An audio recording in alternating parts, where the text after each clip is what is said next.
Let's go. FT Live on a Wednesday. Super weird day in terms of the MLB schedule. I don't hate it, though. We're absolutely dominating daytime bets. And we start off with A.J. Pierzynski from Studio A.J. And if you're watching on YouTube right now, is that a cricket sound? Where is he? He's on an airplane. Oh, no.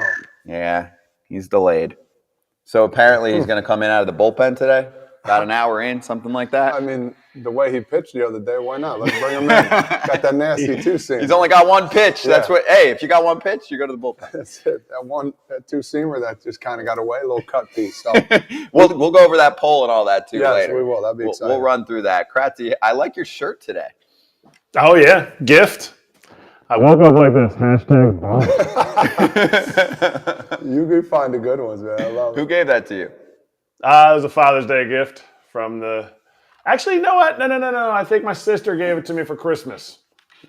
All right, It was definitely meaningful. They always like finding the T-shirts that degrade me because I'm such a confident person. You actually should be confident. I loved what you've been doing on TikTok. You're basically a viral superstar. I heard there's like a reaction video going up to your TikTok too at some point. So looking forward to that. By the way, today, Ryan Yarbrough of the Kansas City Royals. I actually have a lot to ask him about, including Pasquatch. I'm hooked on the Pasquatch story, so I'm glad we're getting a KC guy. Stephanie Epstein from Sports Illustrated does a great job, covers the game unfiltered, which we like. And why don't you tell us who our third guest is today, Kratzy? Oh, Kratzy. I think Kratzy lined it up, right? I want to line. I mean, I want to introduce him. I got a whole line of. I mean, this guy has done everything in the game of baseball. Old Buster Posey is like legendary status. And I don't think very many people know about Buster. And I hope we are able to just crack the first layer of that onion because this dude is a guy, an absolute dude. I think people know about him, especially in San Francisco. You're saying they don't know like the don't personality, know the inner workings? Exactly. Yeah. What can you give me a 20-second or less scouting report on Buster Posey's personality? Because I agree. I mean, the guy accomplished everything in 5 minutes, right? Rookie of the Year, MVP, World Series, big contract. Buster as a person, I know he's a leader too. People say future manager. But, like, is he spicy? Is he going to fit the MO of the show? Like, will he get after it a little bit with his thoughts? I don't know. I don't think he will in his first media soiree since he quit. Actually, no, he retired. He quit? He didn't quit. He retired. But he is like, he's very honest and he is I think he's really funny. He's got incredibly dry humor. And I guess, you would expect dry humor from a guy who's just like, oh yeah, I'll just hit 300 my entire career and have a Hall of Fame career. This is really just easy in life. And he's incredible father, husband, he's it. Like he shouldn't be a manager. He should run the league. He should be the commissioner. There you go. That's the money line right there. I like that. I like that. That's great. We'll take that. We'll ask him too. We'll ask him at some point. It's going to be one of my, I've got a few go-to questions. One of them is when someone signs for big money, I want to know what you're doing with it. Of course. And then one of my other ones I do want to start putting in the rotation. You're a commissioner for a day. What are you doing? Ooh. And all across the board. It doesn't have to be a rule. It could be a business decision. You could say, I want to get rid of a team or move them, whatever you want. So we'll see what Buster Posey has to say about that. By the way, because we're real and we're live every day, I just want to check with our amazing crew behind the scenes with Fraish. Yeah. Where's the money shot? Are we here? We're here. Yeah, right there we go. Camera number this number is us. Two. My mom the other day texted me. She's like, sometimes you're looking at the wrong camera and that's a side angle of you. That's and I was what like, moms are for. Thanks, Mom. And then did you say to your mom, you're like, Ma, meatloaf. Yeah, exactly. Basically. Hey, let's get right into it. We've got a lot of headlines from a crazy Tuesday night in baseball. And let's start with, we're not biased here to Milwaukee, but they're putting on a show. Let's start with the Brew Crew taking down Scherzer and the Mets. Max led up back-to-back homers. 5 1/3, 8 hits, 5 runs, 2 walks, 2 strikeouts. After that third one in a row, Buck quickly went out to grab him. And shout out to one of the regulars on our show, Ratty Telez, hitting his first dinger of the year off Max. I can't wait to have him on again next time, Kratzy, and be like, hey, congrats, man, your first homer of the year against Max. But then you see like your next two teammates do it, and you feel like, kind of belittled what I just pulled off here. Exactly. 100%. Got to call him out for sure. And I don't know if that cheesehead, they had to get a different size for him. They got a different sombrero for Team Mexico. They might need to get a different cheesehead for him too. And I need one of those. I need one of those. Like Kratz hats, I'll do a whole show with a cheesehead on if the boys take care of it. You can get them at the airport when you land in Wisconsin. Go grab one. Also, I love every year the home run celebrations are getting better. I love that. They're getting more intricate, so I'm all about it. And we'll have to do a breakdown of the top 5 or something like that at some point. Let's show the Bob Nightingale tweet, too, while we're on this, about what the Brew Crew have been able to pull off. And, again, it's baseball, so let's make sure we put this all in perspective. But Brewers, with a payroll $200 million less than the New York Mets, have outscored the Mets 19-0 in the first 2 games of their series. Bob from USA Today. So it's 2 games, though. This isn't like, if you said that in football or something, it's different. It's 2 games out of 162. The one thing I take out of it more than anything, there are 2 things. First off, and we talked about this yesterday with Carlos Collazo from Baseball America, Brewers had some prospect issues for a little bit. Their farm system was down. It's back up a little. You've seen the young guys get going. That's big for them. And that's actually something the Mets have had some problems with. Not in quality. They'll get Francisco Alvarez, big catching prospect, going to be good with them. Brett Beatty should be really good for them. Yeah. Matt Allen. There's 3-4 guys, but then it's thin because they've traded a lot of their dudes because they're contending. Whether it's trading or not letting them play. Like, you bring these guys up and, they do okay. And then all of a sudden it's like, well, we don't want to bring them back up. Is it money? Is that the business part of it? But these teams are bringing these young guys up and they're letting them play. Let Brett Beatty get up there. He got injured yesterday. Now all of a sudden, your top prospect hurt his thumb, the one that he hurt a year ago. So it's like, let him play. Get him out there. That's the only problem I have with it. If a guy is ready to go, get him up there, let him play, let him get his ups and downs. And that's what you're seeing with the Brewers. And you're seeing they're taking off with it. 19 runs is a lot. Is it something we got to worry about? Yes and no. As the Mets, they're still 3-3. It's only 6 games. So let's just chill out just a little bit. Definitely chill out. But you're right, Todd. You make your bed. As an organization, you make the bed you want to sleep in. And if you're the Mets and you go out and get every free agent possible, a guy like Brett Beatty's he's gonna struggle getting an opportunity. And that's why sometimes you see a guy like Andres Jimenez go to Cleveland and kill it.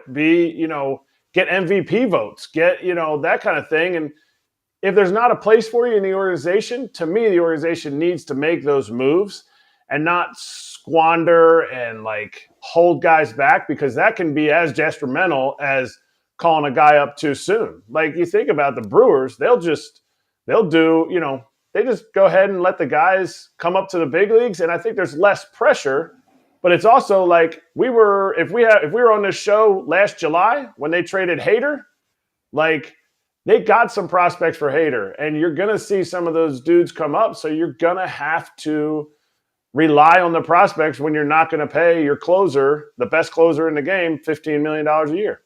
Yeah, and then you take an example like the Yankees. You got Volpe. Yeah, he played what? A handful of games in AAA, got 50 at-bats. Well, here you are. Let's go. And he's probably going to be the leadoff guy here sooner than we know it. So let him play. Let him play. I agree. He'll hit ninth? Excuse me? The whole season. No, stop it. I can't tell if you're being serious or not. I'm being serious. He's going to bat 9th the whole season, Volpe. He might hit 7th. He won't hit 8th. The worst hitter hits 8th. I get it. Hey, listen. Volpe. They got DJ LeMahieu. DJ LeMahieu is going to drive him around all day long. What if he gets hurt or something? LeMahieu? I'm saying you don't see any case where Volpe either becomes, an instant hit star and showing off the legs and getting on base consistently, or a guy gets hurt towards the top of the lineup. He might sneak in there towards the top. No? Will he play? Yeah, he'll get some at-bats in the top of the lineup, but I think their best lineup is with him in the 9 slot. Okay. I would disagree right now. I would disagree. If I'm Aaron Judge, who do I want on first base, when I hit a ball in the gap? Would I rather have Volpe run around the bases or DJ right now? Aaron Judge is going to have 25 doubles on the year, and he's going to have 50 pumps. He's not worried about who's running. He just wants guys on the base. Now you're getting those singles too. There's holes, man. You want that guy rounded second. You want DJ, who's going to hit 15 to take those heaters, the old backside not look, double down the right field line. DJ's. I know what you're talking about. Yeah, you know exactly what I'm talking about. Like as much as you were out front of balls, DJ's hitting those balls deep back here. Yeah, and I think it's huge. I think it adds so much life, especially when you have the catchers at the bottom of that lineup for the Yankees, of course, who are going to hit the dingers, and it's like they're not getting on base a ton, so it's not like neither one of them are on base machines. They're going to hit their 10 homers each, and so they'll be out of the way for Volpe to do his thing. And I think it makes that lineup so long. It stretches that lineup. Yeah, I mean, and no knock to LeMahieu at all. Like I think he's an exceptional hitter. I want speed at the top of the lineup. That's my only thing about it, and that's it. And if DJ's batting first, they're still a good lineup, like you said. Like no knock to that lineup. That's all. Yeah. No, I hear you. So my other part from this game and just in general, one of the themes from last night: how quick is too quick? Never too late. I love it. So is the pitch clock getting to some of the veterans? I'll give you a few numbers to slice up. So on the Mets front, did you see Carlos Carrasco 2 days ago? Freddie Peralta's working fast, and he's just mowing everyone down, and he's getting off the bump. Carrasco, at one point, threw 67 pitches in a 42-minute span. That is a lot. And his velocity was down. And people were like, oh, is it down because of the pitch clock? It's not even a question. Of course it was down because of the pitch clock. I mean, it's the opposite of, for years, when I'm calling a game and a reliever comes in, he takes a minute per pitch because he's getting 30 breaths in so that he can reload and throw 98 and not know where it's going. I'm giving him a hard time. But still, you know what I'm saying. Other themes. Alcantara shuts out the Twins last night. 3 hits, 1 walk, 5 Ks. That game, an hour, 57 minutes. And then here's an inning for you. Framber Valdez, sub 2-minute inning yesterday at one point for the Houston Astros. So I think that the number in baseball is going to go 2.5. I think we're in like the 2, but I do think it'll still go down a bit, but I'm going like 235-ish for your average game. I like it. Average basketball game is what? A little over 215 maybe? 220? College game, yeah. Right. College is like 2 and change. Thing, yeah. NBA is kind of 2 and change. 2.5 Football's different because they don't play perfect, that often. Man. You 2.5? You drive the hour to get there wherever you're from. For me, I'm driving an hour and 15 to get to games, either in Philly or New York. I want to be there for at least 2 hours, 2.5 hours. I think that's phenomenal. Is it too quick though? If we get some of these Alcantara versus give me like Stroman, say, if those two face off, that game could be a $148. And if you were late and then you went to go get a burger, you might have caught 20 minutes of baseball. Well, here's my example to the fans. I'm going to give you a couple things that they need to work on. 2 things. Okay. All right, if I'm a fan going to a game, you're going to tailgate, get there 2 hours for the game. Also, stuff your face. Like, eat as much as you can because those lines are like 30 minutes long. You might miss 2 innings. And go to the bathroom, dude. Go to the bathroom before the game. I know, maybe tone down on the drinks, but also get in the game on time. Like, listen, usually people are still walking in the first inning. You missed the first 2 innings. Get there. Game's at 1. Go at 12:30. Start walking and get in there, bro.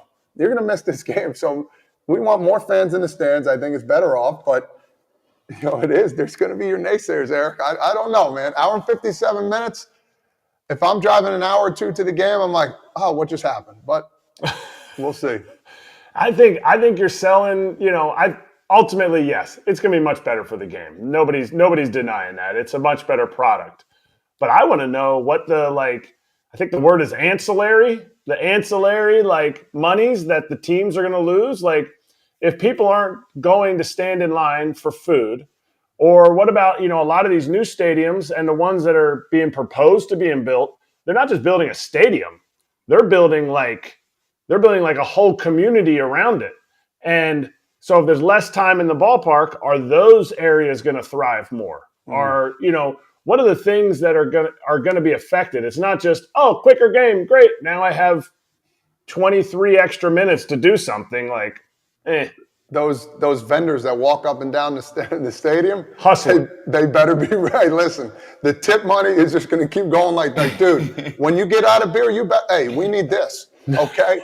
Go get you some more beer. Get you that Cracker Jacks, cotton candy. Those guys are going to get the workouts. Get more of them in every row. They should have one in every row going up and down. Hey, we got cotton candy this time. We got chicken fingies and fries.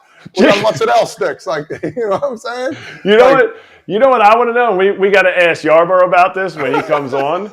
Like, you talking about dudes like getting a running in. I want to know if pitchers are going to have to start running, because there's, the Twitter muscles, all the guys who are like, oh, you don't need to run the ball to the home plate.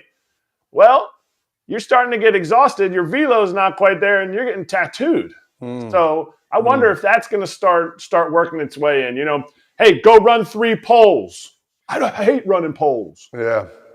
That's the question. Are some of the either older pitchers or pitchers that are heavily reliant on velocity and don't have as much stamina going to suffer from this if they happen to be in a situation where the game's moving so fast? Like, Freddie Peralta keeps getting 1, 2, 3 innings, and your up down is like 2 minutes. You go sit down. By the time you look up, like Framber Valdez has a 2-minute inning, you're back on the mound.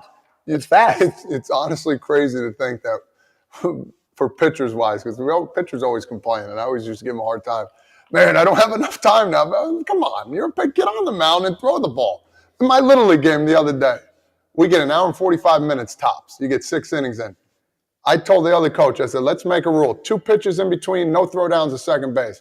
It worked to a T. It was great. I know the kids are younger. They're not throwing as hard, but you're pitching. Come on, dude. Do all that workout in the offseason stamina. Get on the mound, man. Don't make any excuses. You got to get your routine down. Here's my one other call out, because I love phrases and I can like visualize it, like maybe overtaking Kratzy's TikTok in terms of views. Like, hey, fans, tips for you on how to enjoy the modern major league game. Get to the damn ballpark early. Yes. Get to the bathroom, whatever. I'm here's my one thing I'll add to it on the league side. Make the food more accessible. I should not be waiting in a line ever for more than 5 to 10 minutes. Yes. I've been to some places where I'm sitting, and it's not even just playoffs, like a regular season game, and you're going to get, Shake Shack or something, and you're on the line for 45 minutes. Yeah.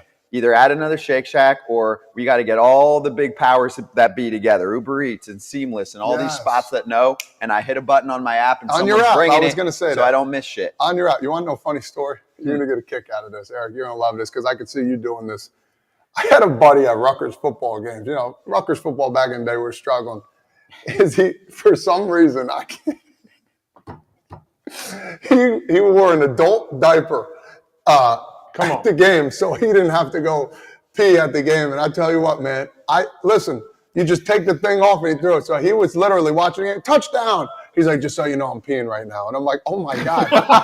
Listen, it was phenomenal. He'd go home, shower, and go back out and hit the road after a big win. I thought it was phenomenal. It has been done, whether it's, people at games. Here's a big one too, because I do not partake, but I know, I don't even know people that do this, but I know that it is done at every music concert and festival for the floor. Listen. You know how like people want to get to the front rail? Yeah.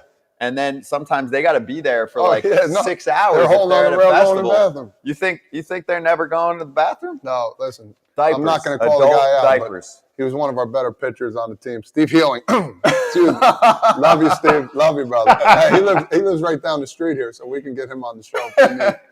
Hey, it was the great. Exclusive interview. Listen, it was. I'm like, dude, you're nuts, man. And he didn't move from his chair. It was phenomenal. I was like, all right, whatever. Hey, to each its own. I didn't think this was how the first 10 minutes of the show were going to go, but hey, I don't hate the direction right now. Adult diapers. Adult diapers. Listen, I saw that on the rundown. Hey, a few other things from either last night or today. Let's do Dylan Dodd, first of all, led the Braves to a dub. No walks, 3 strikeouts, 6 hits, 5 innings. The Braves just keep pumping out pitching prospects. Kratzy, it's amazing. We had Carlos Collazo on, and AJ and me at that point were the only ones on, and we're trying to decide on what to do with that game. And I did lose on that game. It wasn't a lock. We were just going off him saying he's like, this is a command control guy. Yeah, and he was right on the command control. The guy didn't walk anyone in his freaking big league debut. So we were just talking through it, and we decided to go against him, and that was a mistake. But props to him, and Atlanta's got depth. They might be the deepest organization at this point in the league, and that stands out because the Dodgers had that going for years, and they're still a deep organization. That's one of the keys, Kratzy, that people don't realize is there's some teams that are top-heavy And if your stars are all on the field at one point, like the Phillies had this for years, Kratzy, being down there, where like they had stars, but if anyone goes down, they're screwed. Like next man up it's such a vast difference. It's a huge difference, especially the Braves. The Braves, they have all the position play. They just have everybody. I mean, if there's a deep farm system, and Carlos hit on it, he hit on it yesterday a little bit when I was listening to you guys, just about how there's not really a drop-off from 10 to 15 like there is in other organizations. And when they can bring guys up like this and I would have told you guys, I should have texted you, but I was driving, and that's illegal in Pennsylvania, so I don't text and drive. But you can never, especially when you're going up against a veteran lineup. Veteran lineups lean on the fact that they can like read scouting reports and stuff. You just don't have all the information. So if you want to double down, I don't even, I would say this would be an opportunity to double down when you're facing a guy that's a command pitcher against a veteran lineup. He's able to throw the ball where Darno or Murphy, whoever's back there catching, wants to call it. And that's how you get an older, veteran, experienced lineup. And, the organizations, it's unbelievable with the Braves. It's not just been in the last 5 years. It's been, when have they not been able to produce pitching prospects back even to like the Smoltz and Glavine era? No, you're right. And it's not even just the legends, too, the Hall of Famers. Like, there's other guys that come out that are not highly touted that still turn into, like, really solid, at least mid-rotation starters. Brandon Beachy. Yes. That dude. Strider wasn't, like, the next big thing in the minor leagues. Like, he was looked at, as far as I know, as a good prospect, not like this is going to be a number one, which a reliever. Stuff-wise he is. Right. And questions about him being a reliever, all of a sudden, boom, he's the best rookie pitcher in the game last year, and he signs a big-ass deal, too. So you're right. Yeah, they're doing it. And Carlos hit on it a little bit. He's like, there's another guy that's, he said, the one thing I disagreed with, he's like, oh, well, when the Braves take somebody this early, they're really good. The Braves are taking pitchers in the first round. They're taking them in the fifth round. They're pushing Ian Anderson back to AAA. Like, they have a whole gamut. And to me, yes, they have a great pitching, system. You have to be able to throw the fastball down and away, rules for their pitchers to be able to get called to the big leagues. But it shows how they're able to tailor what they know works to each pitcher so that they can have success when they come to the big leagues and help the big league team. Agreed. A couple other things from yesterday. Actually, his debut, because we've got all day games except for really one. There's two games that there's a 3:30 Eastern, there's a 4 o'clock Eastern, and then there's a night game at 7 something. Oh, the rest of them are day games. So Todd and me and Kratzy, we're going to be checking some of our bets. Not our locks are for later, but our little day bets going on. But Grayson Rodriguez is one of those making his debut today. Orioles Rangers. Grayson Rodriguez, who could be the next big thing on the mound against DeGrom, coming off a bad start in number 1. So he's going to be fired up. That's the game of the day by far. Anything DeGrom. Hell yeah. I love watching But you don't even know yet what you're dealing with Grayson Rodriguez. No, and we'll see how he does in his debut. But stuff-wise, this guy's got number 1 stuff. Yeah, he's going to be phenomenal. Hopefully, I want to see like a 0-0 game, and they're both in the 7th, 8th innings. And DeGrom, giving him a stare like, all right, young man, you got it. Like something like that. So, in today's game, though, they're not going to let a young guy go that deep. No, it's I wish, but crazy. But what are you going to do? Yeah. He's going to be a monster. Yeah, that's what I mean. Like, go ahead, Eric. Yeah, what were you going to say? No, I was just saying that Grayson's a monster. It might be a guy that you let go deep. 6'5", 230. He's got maybe I was watching some of the video of his changeup from spring training. He got whacked a little bit, but it looked like he started looked like he was relying more on his fastball later in camp when I was watching some of those games. But his changeup is filthy. He's dropping a banger in there, a speed ball at the top of the zone, touching 98, 99. He looks like a horse, just an absolute beast. Clydesdale or what? Yeah, absolutely. I'm not talking about no Shetland ponies. Just trotting nice and easy. Like one of those ones that just carrying, pulling the beer cart out at St. Louis. Those Clydesdales. Yeah, I can't wait to watch this one. This is going to be really good. Hey, DeGrom needs to get going, man. Let's go, big dog. If I saw him there, I said, Work on that fastball. That slider's nasty. Let's get it going a little bit, man. You're making people nervous in Texas right now. Let's go. One start already. You got people I don't care. One out. start or One not. start. Hey, ever since last year, man, when he was hurt, it's like, hey, what are we going to get now? So I'm hoping. No, that's fair. Fair. And Rodriguez, I mean, he could have debuted. He was ready last year at one point. He had a lat strain. And then they said at the beginning of camp, I remember hearing an interview with their GM, Michael Elias. He was like, yeah, pretty good chance he'll make the rotation. I mean, he essentially did make the rotation. He's just coming, it's like missing one turn or something. And yeah, you're right, Kratz. He wasn't great in spring training, but stuff-wise, this guy's got it. And he was picking up steam at the end. So, and here's the biggest part for the Orioles. They need him. Why? Because they don't have great starting pitching. No. They did nothing in the offseason, and we're going to pick on them for that all year long because you made your fans suffer forever, and finally you're good. And their rotation's not great. Like the only significant signing they made was Kyle Gibson, who's a nice veteran back-end guy. Mm-hmm. That's not what you do when you're in the AL East.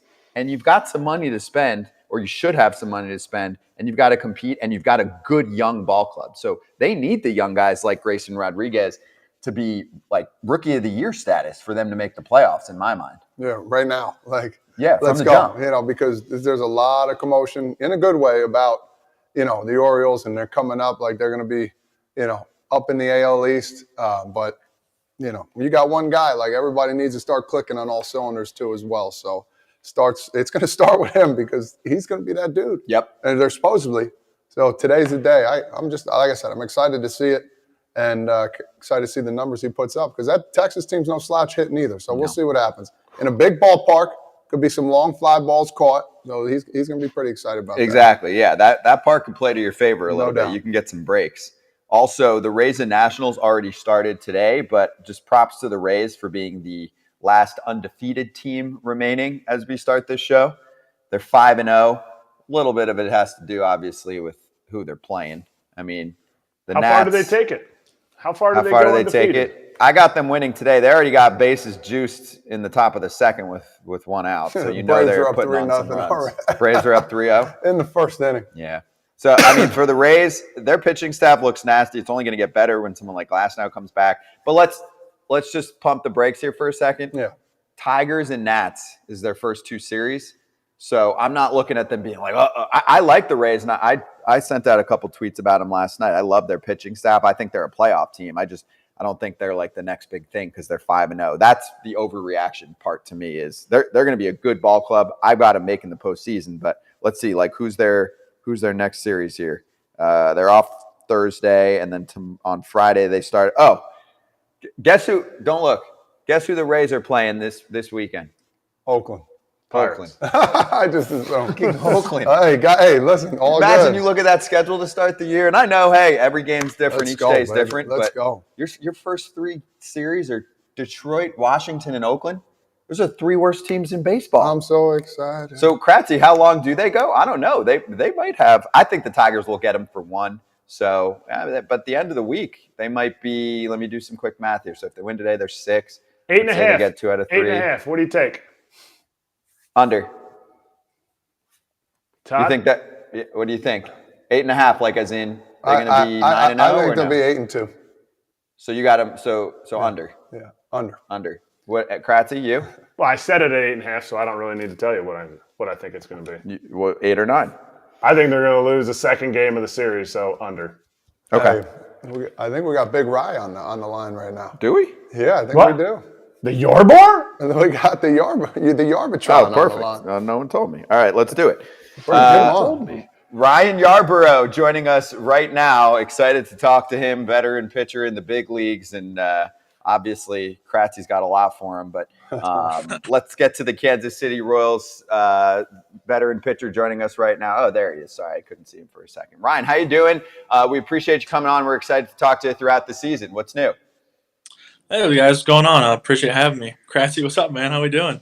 I'm freaking awesome, man. I don't have to play anymore. Like, this is tremendous. Like, I get to chat with the boys, so we get to hang out in the clubhouse, and then you don't have to have the whole time like sleeping at night. Like, am I going to get sent down? Todd never had to deal with that. You understood it. You went through it this offseason, getting non-tendered and then becoming a big-time big league free agent. Like, you understand. So this is nice. I get to hang out and be with the boys. Yeah. No, we'll get to see all the business sides of it and everything. So got to go through it all. But very excited to be here in Kansas City and obviously here to talk with you guys. So pumped. I want to just steal the show just for 1 second. We'll get into some serious stuff too. But can you give me everything that you know about the Pasquatch situation in Kansas City? I don't think it's receiving enough coverage yet. And I'm sure there are a ton of national writers who have like a little comedic spin to them that are working on it. But did the Royals really hire a mascot just for Pasquantino to get on base and have him trot across near that Royals Hall of Fame deep in the outfield? If so, it's amazing. I just want to know like what everyone's saying out there because you're the first KC player that I've talked to. Yeah, I think there's obviously a little bit of mystery behind it because we saw the video on social media and we're like, all right, is this like real? Is this actually someone in some Sasquatch like outfit, or is it just like some security guard like in a blurry camera video? I don't know. So we asked Vinny about it yesterday. I'm like, dude, is this real or not? And like he kind of was, being coy about it. So I don't really know the whole story yet. We're trying to get more information on it, but there's definitely something to it. I mean, I'm sure you've seen his chain he wears. He's got a little Sasquatch, Pasquatch chain on, so he's full dive into it. So definitely we'll have to see next time he gets on base if there's going to be some kind of reoccurrence appearance or not. Do you believe in it? Do you believe in the Sasquatch? I mean, I get it. That's not the real one on top of the Hall of Fame, but do you think somewhere out there in Overland Park there's a Sasquatch that might get you? You know what? It can be pretty dark here at night. Not everywhere's like super lit up with street lights around here, so you got to be on edge. So I already heard a story about like coyotes and stuff from some of the trainers around their house. So you never know. I don't know. We'll find out. I'm still new to the area, trying to figure it out. So if I hear something, I'll let you know. Hey man, you've been a quick pitcher over the years. How are you liking the speed up rule here with the pitchers? You find anything good, bad about it, man? What's your take on it? Hey, Frazier. Yeah, no. It's definitely been something that I think is to my advantage. But I'll tell you what, I had a longer outing and the other day. Had like a 30 pitch inning, and you'll definitely feel it. I mean, especially with the pitch clock early in the season, those longer innings, I think you're going to realize how fast it speeds up. But I think it's been great for the game. You kind of see just how fast games are, how fast paced, and I think every guy's looking at themselves in the clubhouse like after 2.5 hour games, like we'd be in the 6th, 7th inning right now if we were playing last year. Like we were literally all showered and changed at the 3 hour mark last night when we're like, okay, we'd still be like in the 8th inning right now. So it's crazy how fast it seems like it's speeding up. The adjustment's real though, so obviously you're seeing guys who are having some interesting opinions on it, obviously with the calling time or getting the called strikes and stuff like that. But I think as the season goes, it'll be easier of a process for everybody. You beat the fireworks out every night. You don't have to rush out. You get them out there. It's not even dark yet for fireworks. No kidding. Well, you got to get ready, man. Do you see like a change in pitchers' off-season preparation in the sense of like, before it was like, oh, I'm not running the ball home plate. I can take, and you got the whole drive line videos where guys are doing velo slaps and smelling salts, and then they throw one pitch and everyone's like, oh my gosh, you hit 99. Like now it's changing. Like, do you see off-season training changing too, where you're going to have to be cardio ready?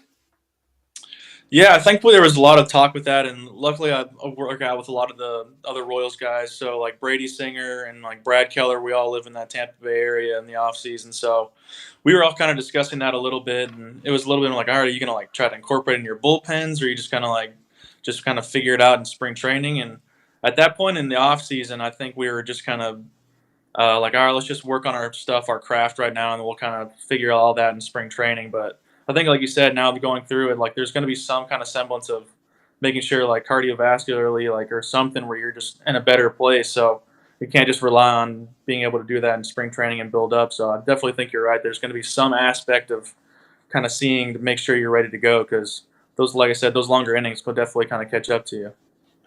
It's been a long time since I've been in KC. Who's the strength guy in KC now?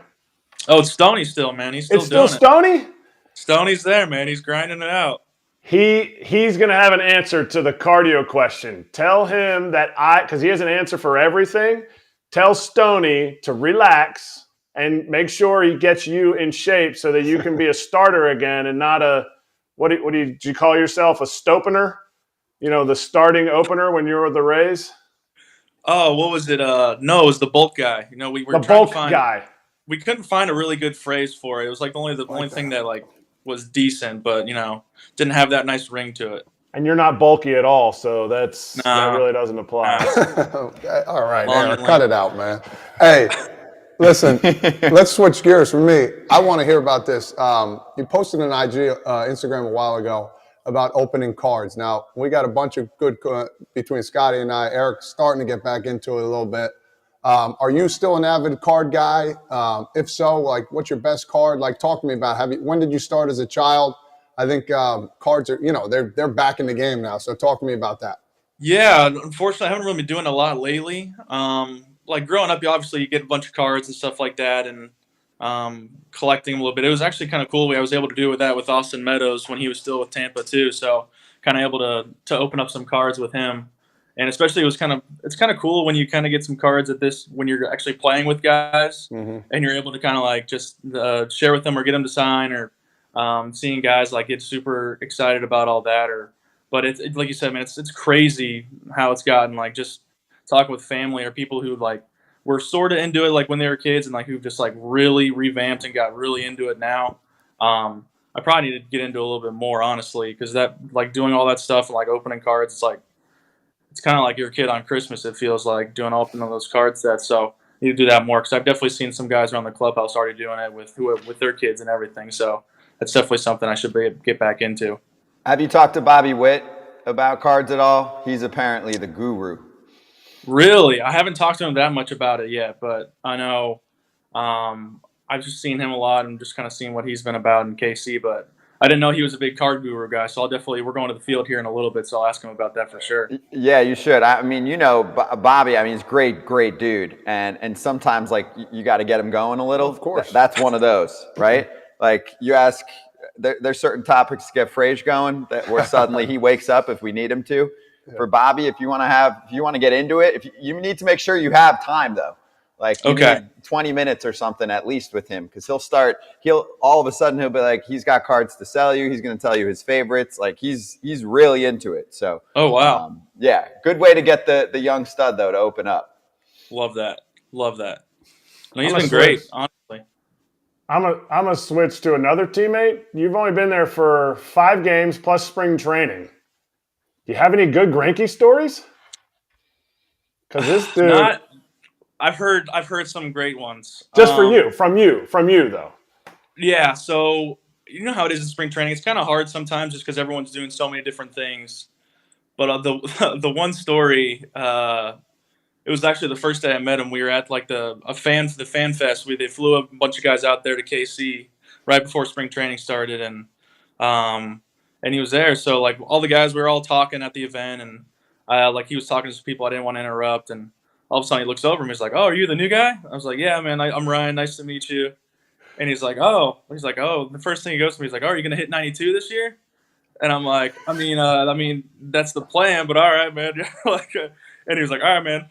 And like just obviously chatting with him and getting to know him over the time, he's been great. But it was just hysterical the first time talking with him, just going right for it, man. I love it. Did you say, are you gonna hit 92 this year? Yeah. Oh man, I'm not going there, The guy's done it all, man. I'm like, first impressions are everything, so I'm not going to try to do all that. Hey, so you went to Old Dominion, the Monarchs. Okay, so when I played, we'd always open up 3. We'd always go to William and Mary and then go to you guys. That right field, when the wind was blowing out just right. I don't know if you remember this. Oh, he does. No, I'm not off him. I'm just saying, when the wind's blowing out the right, when it's blowing out the right, all you got to do is hit a pop-up. How many times you give up a home run to right field saying, "God darn it, man, that should have never happened"? Man, well, let me start with this. I'm from Florida, so we got up to ODUs in like Virginia Beach, and I'm like, okay, does it snow there when I'm getting recruited? Like, is it snow? Like, no, we're right by the water, man. You don't have to worry, but it should just be cold.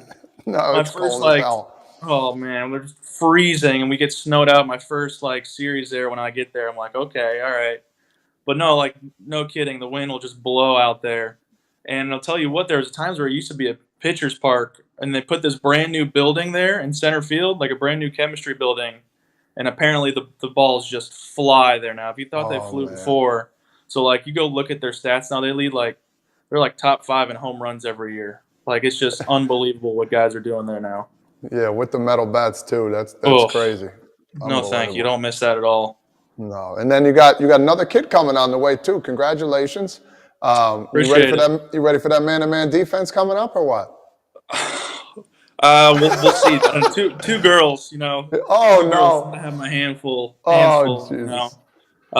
We'll see. You know, my wife's gonna be really relying on me there. So we'll off season. You know, like it'll be like middle of September. So all off season, you know, to try to get all that figured out. Oh, Kratzy, you know, he's gonna be like, honey, I gotta go run more now. So I gotta hit the road for a little bit. I gotta go do a few miles. Tons of cardio. It takes a while, you know. Run out of time. Kratzy told me I gotta run more, babe. Sorry, I gotta go. Like, just gotta figure it out. You're gonna have to play for a long time too. 2 girls, man. You've broken even now. There's weddings, and especially, you know, my dad was a big leaguer. Look at me. I gotta have a big time wedding. I mean, are you already hearing all that? I know you're hearing it. You're already hearing it from your daughter's only 2. Hearing that, man? You got multiple kids. Yeah, but I got 2 boys, and then my daughter's 10, and she's locked in the house, so she's not allowed to date anybody ever. When she's 22, maybe. Oh, yeah. All right. Not even 21, 22. 22. He's got like the I don't know, the Canadian drinking age or something. Anyway, hey, Ryan, I got a couple for you. So first off, back to Tampa Bay for a second. Give me the difference, 1 or a million, between the Rays and the Royals, organization-wise. And it can be in any front. It could be like, I came to KC and I didn't realize how well I can be fed, or this organization's got way more, you know, people behind the scenes. Whatever it is, I know they're different. So just wanted to get your take, because, you know, Tampa Bay is so unique the way that they run, and their machine runs so well that actually many other teams across the sport think that they can copy them, and they can't. No, for sure. I think that it's going to be hard just for the fact of our new manager I had in Tampa. You know, I had our Matt Catraro, our manager, and our bench coach, Paul Hoover. They both came here from Tampa, so they've definitely brought a lot of those ideologies and the culture that made Tampa so good. You know, just like, especially for a lot of young guys, which we have here in KC, of just, you know, just come to the ballpark, be yourselves. Don't feel like you're walking on eggshells. You know, it's just for these guys to get comfortable really fast so they can have a lot of success.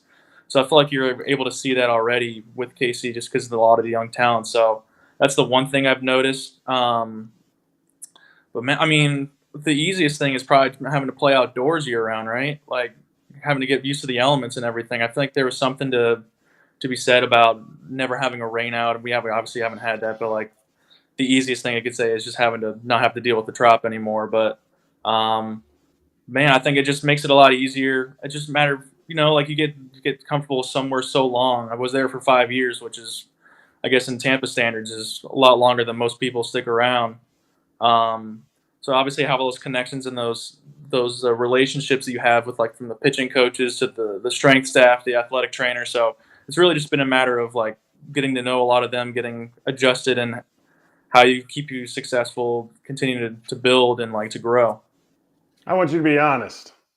Do you feel like the Rays maybe devalued you a little bit? I mean, the one time I got to catch you when I was in Tampa, you went 7 shut until Jordan Luplow hit a little jam job down the line.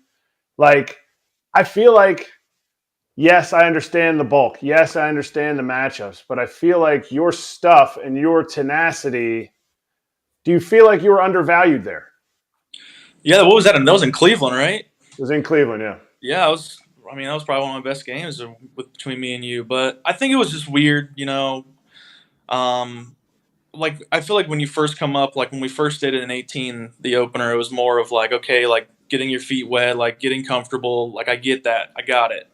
And then I was able to start. It was just more of like, from a competitive standpoint, like I was like, I know I can start and to have a lot of success.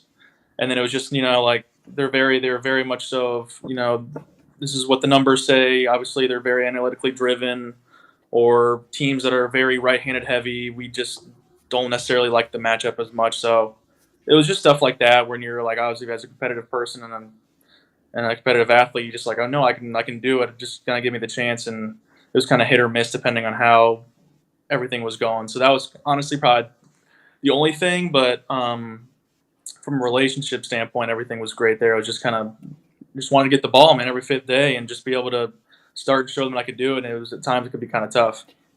Do you think that the Rays make it tough for other teams in terms of, this is kind of like now the praise side of them. They do so much with so little resource-wise, especially, I mean, mainly money, right? There are a lot of teams that pop up now in other spots, and they're like, we want to be the Rays of the Midwest. We want to be the Rays of the Northeast, right? I'm like, good luck. Do you think that they're setting kind of a, I don't say a bad example, but you know what I'm saying? Like, they're not going to be replicated by 10 teams. Yeah, no, I think it's for what they do is it's pretty incredible from all the guys that they're able to bring in, and then for whatever rhyme or reason from why they weren't successful or they didn't get an opportunity somewhere else. There's a ton of different reasons, and then they kind of come over here and you see them throw for the first time, like, oh, this guy's got like good stuff. And I think the biggest thing that they do that makes them really successful is they put guys in situations, at least from the pitching side, because that's the only thing I can speak to, is they put in guys situations where they can be really successful. Okay, this is a spot where we think you can do well.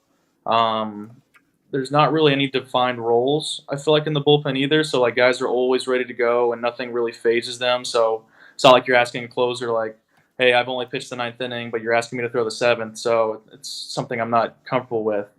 Guys have to get really comfortable being uncomfortable. And I think that's why guys end up throwing so well, because they're used to throwing in so many different situations. Yeah, talk about being uncomfortable. If you were commissioner for a day, dude, what would be like something you would change right away, man? I love asking this question because there's a lot of different things. We can go one way, we can go another way, something that you like, maybe we need more of, or something that's like, dude, we got to get rid of this like right now. So I know I'm hitting you hard with this one, but I would love to hear, if you were commissioner, what would be the first thing you do? The one thing I feel like I've told guys, and like for whatever reason it popped right in my head, was changing the replay a little bit. Like, I feel like they're all talking about, okay, we want to speed up the game, and then it basically gives like teams, all right, hold on, let me check that real quick. Okay, never mind, you're good. Like, and then it's like, all right, wasting time. I would love for it to be more like football, where they like, you have a manager have a flag and they have to just toss that thing on the field. You know, go off your gut, don't even look at it. You get like 2 a game, something like that. We're like, all right, and I just want to see managers just chuck it and just see what they got in the tank. I think that could be so interesting. Like, are they going to use it? Like, you know what I mean? There's no time to really, you got between that and the next pitch, kind of like how in football you got between that and the next play. I think that could be really interesting, pretty fun to do. But obviously, I think they're pretty content with where the replay is right now. Nice. I want to take you back to 2020 playoffs. This is the inside access that we're trying to like let fans into, and I haven't even told the other guys about this, but I just thought of it. Do you remember the lineup the Yankees put out there against you in the COVID season? No, yeah, it was a COVID season in the playoffs. Do you remember how many lefties were in that lineup? Probably one. What was it? Probably just Gardner. Do you know why they played Brett Gardner? Either he's hitting well off me, or that was probably their probably standard left fielder. I feel like I always seemed to face him whenever he played me. Well, since he's not playing anymore, I'll let you know. Okay. He could see a tip, and that's why he absolutely racked you to left field all the time. This guy, I was like, oh man, are you kidding me? That's actually kind of funny, but I'm gonna have to go back and look at this now. My gosh. Oh man. It was. I remember he got put in the lineup, and he's like, "Yeah, this is gonna be great. I'm gonna wreck this guy." And nobody else could see the tip. I don't know if it was from the left side that you could see it better. And he goes, "Oh, we're gonna kill him. We're gonna kill him." I think we had 3 hits, and he had all 3 of them. It was probably for a homer too. Like, I think I threw a CD against them one year, and I think he had a homer off me that game. And I'm like, this guy, like, I normally handle my lefties really well. I'm like, this guy just somehow all the time, like, just laying off these sliders. Don't get it. All making sense. Come together. So there you go. Now you have more confidence going into this season. Wow. And Guardy's done, so don't worry about it. Yeah, but now Wow. you got him thinking now. Now the dude's going to go back and watch every film before he gets to the ballpark. I mean, at least tell him what the heck he was doing. I mean, you told him. I don't remember. Oh, I come wasn't on, playing. man. And it's Sure. probably gone now. Yeah. I mean, it's Well- probably changed. But the thing is, because this is one of the coolest parts of the game is, like, I'll work with a guy who'd be like, yo, so-and-so had a tip, and I wrote it for a few years, and then he was my teammate, and I finally told him, or after he played. Like, that's one of the parts of the game that gets, like, real either in the fraternity or out of the fraternity, depending on if it's your friend or your teammate. The Arbitron over there, I can see his brain thinking now, like these. I just got to look back on that now. I can't believe, like, normally, like, the Rays were pretty good about that kind of stuff just because of being so analytically driven. So the fact that kind of snuck through, that's kind of funny, man. That's crazy. The one guy, too, of all people. Shout Could out have had a to no-hitter. Brett Weber. You know, Todd. Yes, Brett he's Weber. very He good. can find a tip. The Yankees are both of those playing for both of those teams. Like, they both had very, very good. What are they called? Tip tellers, tip finders, whatever it is. Yeah, Whatever, I don't remember. Just tippers. tippers. They find it. They find it. Once a tipper, always a tipper. That's good, though. Now you got him, so. Some tip well, some don't. So we'll see what happens. Hey, Ryan, this was awesome, man. Really appreciate it. We'll talk throughout the season, and we'll keep cracking the code on this. Maybe we'll talk to Guardy in between this and see what the heck was going on. And he at least owes you like a dinner or a bottle of wine or something at this point. Wait. No, Good I stuff, appreciate Ryan. that. Thank Thanks for having you. me. Appreciate it. Ryan Yarbrough with us. Kratzy just dropping an absolute like bomb on us right at the end of the interview there. I just thought of it because I remember thinking, man, like we're gonna totally tell him that he's got, he's tipping, Perfect. putting one lefty in the lineup. Like, this is obvious. Thank you. He's still loving it. He wants more. Yeah, still- exactly. He's still alive. Oh, That's Amazing. why you always got a hot mic. Just remember, what you say in secret always. comes out in the light. Yeah, you got to hit that red button, get off the calls and all that. We got we're going to follow that up pretty quickly, I think, within the next minute or so. Yes. With the great Buster Posey joining us in a minute or two. Retired a couple of years ago with the San Francisco Giants. Excited to get things going with him a little bit as well. And then Stephanie Epstein from Sports Illustrated. Do we have an update too, by the way, on Przynski? What's his situation? Update. Do we know? 1, 2. We might. We'll see. Traffic No in update. Orlando. No update still. Hey, he said listen. he was landing in the ones. Well, so. he's slow trotting. I think he wants a day off today. My bag got stuck and all that. See, Yeah. I brought a personal bag. He probably brought 2 big duffel bags and trying to steal everybody's gear in there. Come on. Yeah, he definitely got Yohan Moncada's glove, a couple of bats to hang up. A couple BGs. He took the candy in there, all that crap. That's it. Oh, yeah, he's definitely got some sugar-free bubble-double. No doubt. Double bubs. Very true. Very Yeah. true. Hey, while we have one more minute, I just want to continue 2 storylines that we had. One was from yesterday. What did Brian Reynolds do yesterday, Kratzy? Bang another? Just another dinger, and deep too, deep out into the bullpen in the Sox land out in Fenway Park. Like, just he's going back to him. He's like, I don't want an opt out after 4 years now. I want it after 3 years. That would be an ultimate flex. Just be like, yeah, we got it. Like, what did you say before? 106 Around there. Yeah. That's 110 now. Yeah. Higher. Numbers ticking up, especially doing this under pressure. The thing that I was throwing out there on Twitter yesterday that was amazing to me is you've got the season going on. You're basically carrying a bad team. You're in contract talks that are going to change your freaking world forever, $100+ million. And the team's being a little annoying with you because I think they're getting a great deal. We talked about this yesterday. He's a great player. He's already a few years in. I think this is an absolute steal money-wise. And I get a team being like, hey, we're giving you this much. We don't want the opt-out. But for me, I was like talking through it on the show the other day. I said, but you're getting a bargain. So let him have his opt-out after 4 years. If he's a superstar and he's opting out, I think it's 32 years old. So if you're toying around, he might just mess around and hit 5 home runs this week, and the price went up. How difficult would that be? Imagine if you're talking about $100 million and you got the season going on, because some guys shut it down. They go, if it's not done by spring training, like Bogarts last year, he was like, See ya. We'll talk in the offseason. The kid's a stud. I mean, his work ethic, for one, people don't talk about enough. He's a switch hitter, so he's got to work double as hard. He's a good outfielder. He's got a good arm. I mean, he's built like a brick shit house that people don't really understand. So he puts the work in. He gets mad just like anybody else in the cage if he's not hitting right.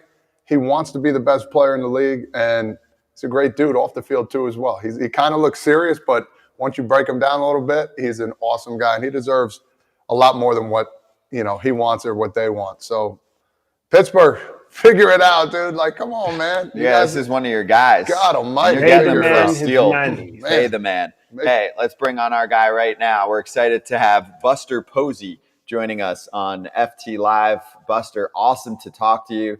It looks like you're fresh off the course, too. How's life, man? Yeah, good to be on with you guys. What's up, Frage, Kratzy? What's up, brother? How you doing, man? Great. Tell me, what are you up to? How's life going? Retirement life? I know you got little ones, so you're probably scrambling all over the place, right?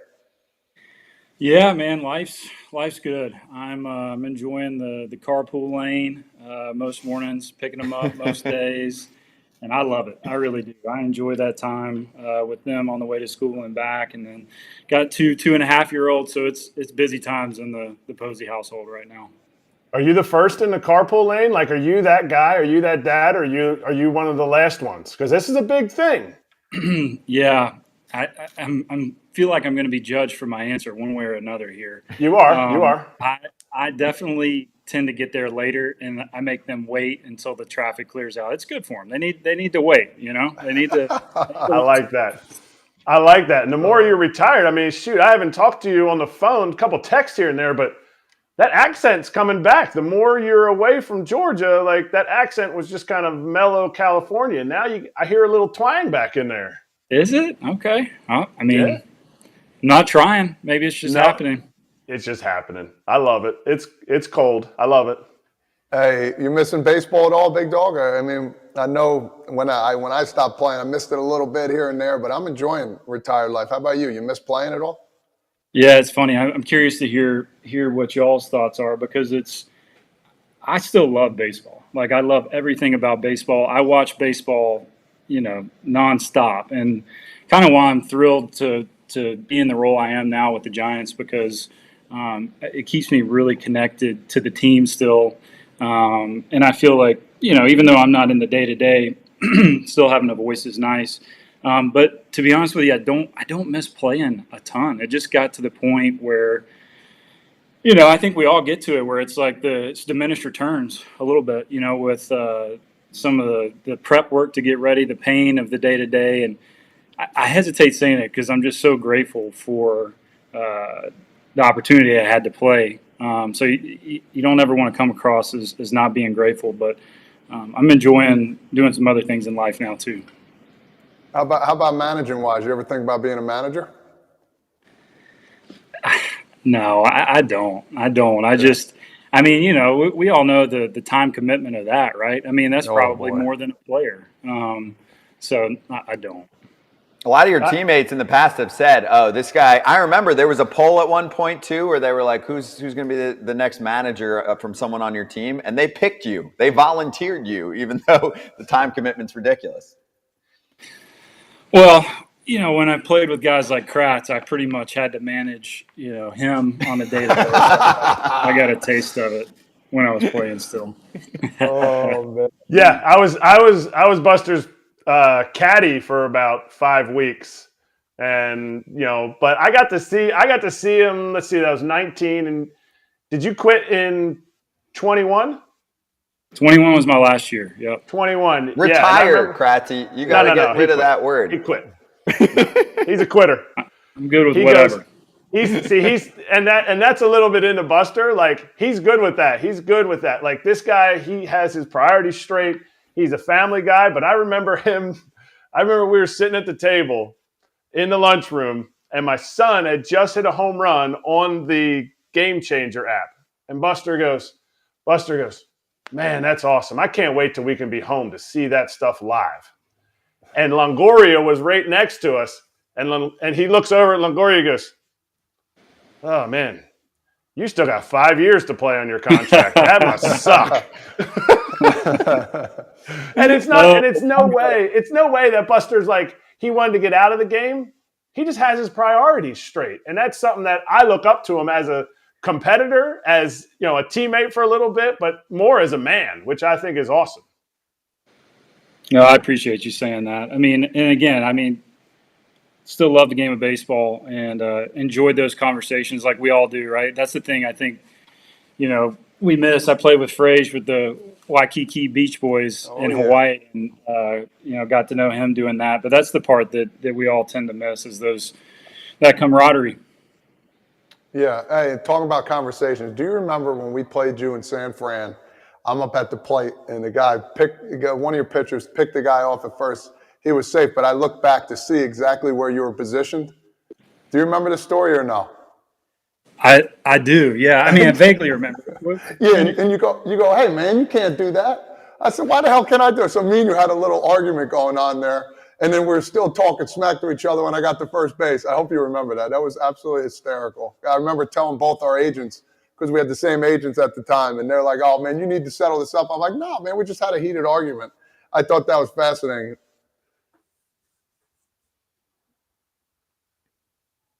Did we got him? Yeah, he froze. He froze. That's fine. But but the story was great because anytime you could talk to somebody, especially during the game, so I'm trying to get an edge. Yeah. So I'm looking. He picks off. So I look quick. Eric probably would have said the same. I look. He goes, "Yo, dude, you can't do that." I said, "Who the hell are you? Are you the umpire?" And then we got in a little shower, man. We played together. Like I know him. So I got the first, and I'm like still pointing. I'm like, "Shut up!" And like we're going back and forth. Hey, Todd knows he's a peaker. He was a habitual peaker. He's gonna bring up little leaguers on watch. Go ahead. Like this, like stand there like this, and you pause the camera, and all you see is this. Looking back. No, listen. Looking back. I was the one to helmet down real quick, and boom. I didn't do it too often, but guess what? When you're struggling a little bit, I need a little edge. And also, is it illegal? No, but you're gonna get. Is there a rule that says you can't peek? Eric's going to give me a bow tie, though, next time. But, like, you see the catcher. He's looking. All of a sudden, like, he's waiting for you. Like, Eric's sitting there. He's looking up. Like, all right, now he's set. 1, 2. All right, now I can give a sign. So there's a method to being a catcher, which you got to understand. Like, if he's not set, I'm not giving a sign. But now with the speed-up clock, you better get – there's no signs given. So it doesn't matter. So I can look at the catcher the whole time. Go, hey, Eric, how you doing? Good? Did he get the sign? Good. Now let's go. So that's the human element, Eric, that, I kind of miss too as well. There's a couple things like that, but, Yeah, I got it. Oh, is he back on? You back on, Buster?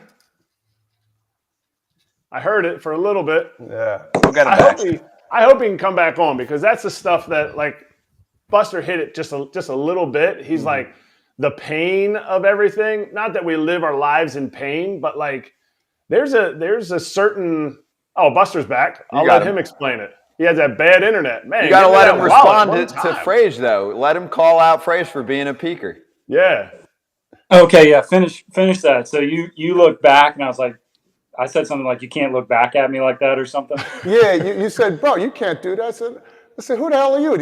You the umpire?" Like, and then we started chatting. I get the first. I'm like, "Yo, Buster, shut up!" Like, I guess we're going back and forth, and our agent saw it that, "Bro, you and Buster don't like each other." I said, "No, man, I love him. We play together, but I'm not taking his shit." Something like that. So that was the whole ordeal. I do remember that. I remember you getting on first, and then you were making a point to really try to peek in at my signs. Yeah, I did. And you got on first. I did. Just to try to push the button. So I think what I started to do is I just started to shift my legs so it was straight at you so you could just see my signs perfectly. Because you knew you were going to throw me out at second base anyway, so it doesn't matter. That's fun. That's the shit I'm talking about, though. That stuff, that's the stuff I miss about baseball, the talking to people, the maybe, having a little edge, like, "Yo, dude, what are you doing?" Like, that's the baseball I love and brings that. I don't know. I just love that kind of stuff because, at the end of the day, me and him are friends, but still, like, we're battling against each other. I'm not going to take his shit, and he's not going to take mine, And it's I think I'm sure that this is something that's talked about a lot, and it's part of like what I miss about, Frage, when you and I started, and then Kratzy even before us. Like, it was frowned upon really to go and talk to the other team before the game, just because of those reasons. It's like my mindset was like, I'm trying to beat your brains and you're trying to beat my brains. And yeah, we might be buddies, but right now, like it's not time to be friends. And I'm in your corner on that one, just because from a fan's perspective too, that makes it more entertaining to me, seeing guys competing that way. Yeah, and I remember Arthur Rhodes like, yo, dude, don't you effing talk to that guy again. I'm like, oh, sorry, Arthur. Like that was how it was. You got that veteran guy who's been there for years. Whatever he said was bond. You don't say a darn thing back. So I was like, oof, all right, welcome to the big league. Hey, Buster, I want to ask, I'm going to steal a Kratz question. I don't know if he had it, but I want to make sure I get into it. He asked Wainwright this question a few weeks ago, and I thought it was good. Are you a Hall of Famer? That's not for me to decide. Come on, man. It's not for me to decide. That's an easy answer, and I'm done with that. Yes, for sure. Kratz, you answer it. You got 3 votes here. Look, if everybody's gonna put Yadier Molina first ballot automatic, just check out the numbers. Buster's a Hall of Famer. And like I said to Wayno, because you guys are both in the same ilk, a Hall of Fame dude, like a Hall of Fame dad, person, man, whatever you want to say. Like, yes, you're a Hall of Famer, and this is what you do when you retire, since we didn't quit. You retire, you just say, hey, you know what? Yeah, I really felt like I had a great career. If you need somebody to sell your Hall of Fame status, just text me. But you're a Hall of Famer 100%. Absolutely. 3 ring. I mean, this was going to be my question. I wasn't going to ask that question. I was going to preface it like this, okay? Now, I had to write it all down because I didn't know all of this about you, Gerald. Okay. Oh, whoa, he just dropped it, Gerald. Gerald? What are you talking about? What? That's his name. Oh, I didn't know that. Right? Isn't that's the birth certificate name? Who would call you Gerald the most in the clubhouse? And it made me laugh every time. Craw, Belt, Longo, they loved it. They loved calling me. Craw would drop a Jerry on me a lot of times too. Crawford would do it too, because he would have his back. He would have his back in his locker, like his face in his locker, and be like, Jerry, and you wouldn't respond. I loved y'all's relationship, but anyway, Gerald. So this is my question for you, and I'm going to preface my question with some stats. Okay, everybody, listen. A 3.94 GPA, a Hall of Famer in my book, a San Francisco Hall of Famer, Rookie of the Year, 3-time world champion, 3 no-nos behind the dish, and another one at first base, right? Or were you DH in that game? Yeah, I was at first on that one. Yeah. Did you make the final out too? Did you catch the final out? Yeah, I think Timmy, I can't remember. It was thrown to me. I don't remember where the ball was hit. It might have been hit to second base. Or did you catch Timmy? Which was it? Is that when he jumped in your arms, or I don't remember? That was in San Diego. The last out was to fly ball to left field. Yeah. Okay. So now hang on. High school state champ, correct? No, lost. It. Jason Hayward's team got us in the finals. Yeah. Lee County lost. Okay, so that one hurts. Is this a question or an interrogation? I want to know what the damn question is. And you're missing some MVPs and gold gloves and all that too. I have to preface all of this. Okay. A pitcher, first baseman, turned catcher so that you could go and win the Golden Spikes Award in college. What is your least desirable trait? My wife's listening right now. She can come answer probably. Well, tell her. Bring her on here, because you guys got your Toyota commercials. You guys do those together. You can come on Foul Territory together. I'll have to see. She looks like she might take a nap right now. But what is the one trait that you're like, man, me as a person, I'm just, because on the outside people are like, they see just the statue. Your statue needs to be next to Willie McCovey's, and what part of the stadium are they going to name after you? The backstop? Well, I assure you, I have plenty of traits that are not desirable, like all of us do. You and I have had those conversations, those deeper conversations before. There's no doubt that none of us have it all figured out. And just trying to do the best we can, right? Especially as parents and husbands, and just trying to be leaders of the family. So, yeah, Kratz, I appreciate you throwing that out there and making me uncomfortable right now. Yeah, that was the point.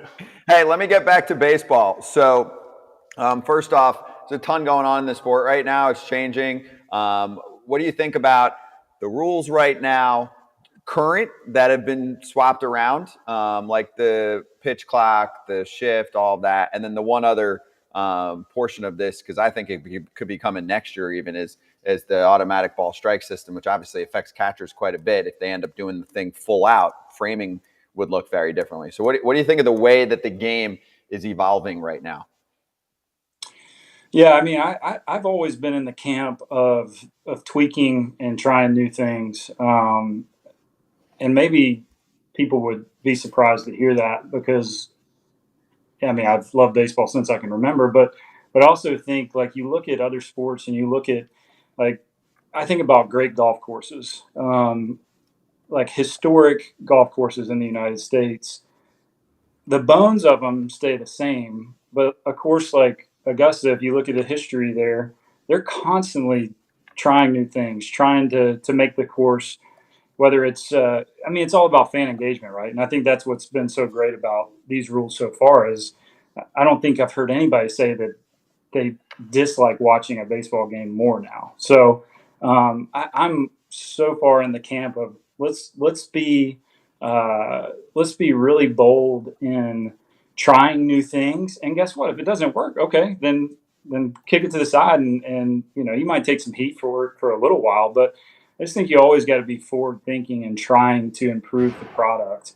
And I've really enjoyed watching the games the last whatever, it's been a week or so now. To answer your question about the automatic strike zone, I'm not 100% sure on that, but again, I just said you got to try it. I loved the interaction. I loved my position and the interaction that I had with the umpires. I think it probably was an edge for me and our team because I know from buddies that I played against and got to know over the years, it would annoy them when they saw me, talking to the umpire, or whether it's just questioning or, building that relationship. There's so much psychology that goes into the catcher umpire relationship that I think some of that would be lost, if you do have the automatic strike zone. But again, I'm up for trying new stuff. Can you run us through the Hunter Strickland and Bryce Harper story, exactly what went on before the incident? Because the video looks like you let him go, and I know what happened, but I want you to just preface it and exactly show, that you're still there for your boys, but it was a different situation. And we're removed many years from it, so now's the time. Yeah, I mean, I want to be careful. I don't want to. Those are, as you know, Kratz, as well, like relationships that you make with your pitchers. Even though I'm not playing still, I want to make sure that I'm not going to throw anybody under the bus. So I don't think. I think you can read between the lines enough that I don't have to fully say what went on there. I definitely have Hunter's back and consider Hunter a friend. That was just unfortunately a situation where there was a little bit of personal history there. It wasn't even about something team oriented. And unfortunately, I got a little bit sideways there. And the bad thing about those too is, Mike Morse and Samardzija collided, and Morse really didn't play much after that. I mean, it banged him up pretty good. No, that's fair. It's a good call. That's the stuff sometimes you don't get to really digest, is like there's injuries from that, So it grabs national headlines for a little bit, but then guys get hurt. Let me ask you about San Francisco. So what do you got going with the club? How are you making an impact? And also for SF fans, like where do you think the team's at? I know, they've gone after some big players past few years, like Bryce, Judge, whatever, and they pick where they want to go. So what do you think about the status of the Giants at this point and their chase to get back to, being the dynasty team, the last big dynasty team, I would say. You can make maybe a case for Houston getting deep into the postseason, winning a couple World Series now, but San Francisco is the every other year status going for a little bit, and it wasn't that long ago. Yeah, I know it doesn't feel that long ago, but we're almost 10 years removed, I guess, from the last one, which is hard to believe. I think for me, I'm hopeful that you can do the best you can on the free agent side to try to get guys to come in. Like you said, Scott, guys ultimately are going to choose where they want to go, and that's the beauty of being a free agent. I'm just hopeful for the San Francisco Giants that we have some young players, some really impactful young players. Understand the opportunity that's in front of them, because it's a city that's just really hungry to attach themselves to a 22 to 25-year-old that is going to be inserted in the lineup, and multiple guys that can be in the lineup every day and that they can have on in their living room watching them play 160 games a year.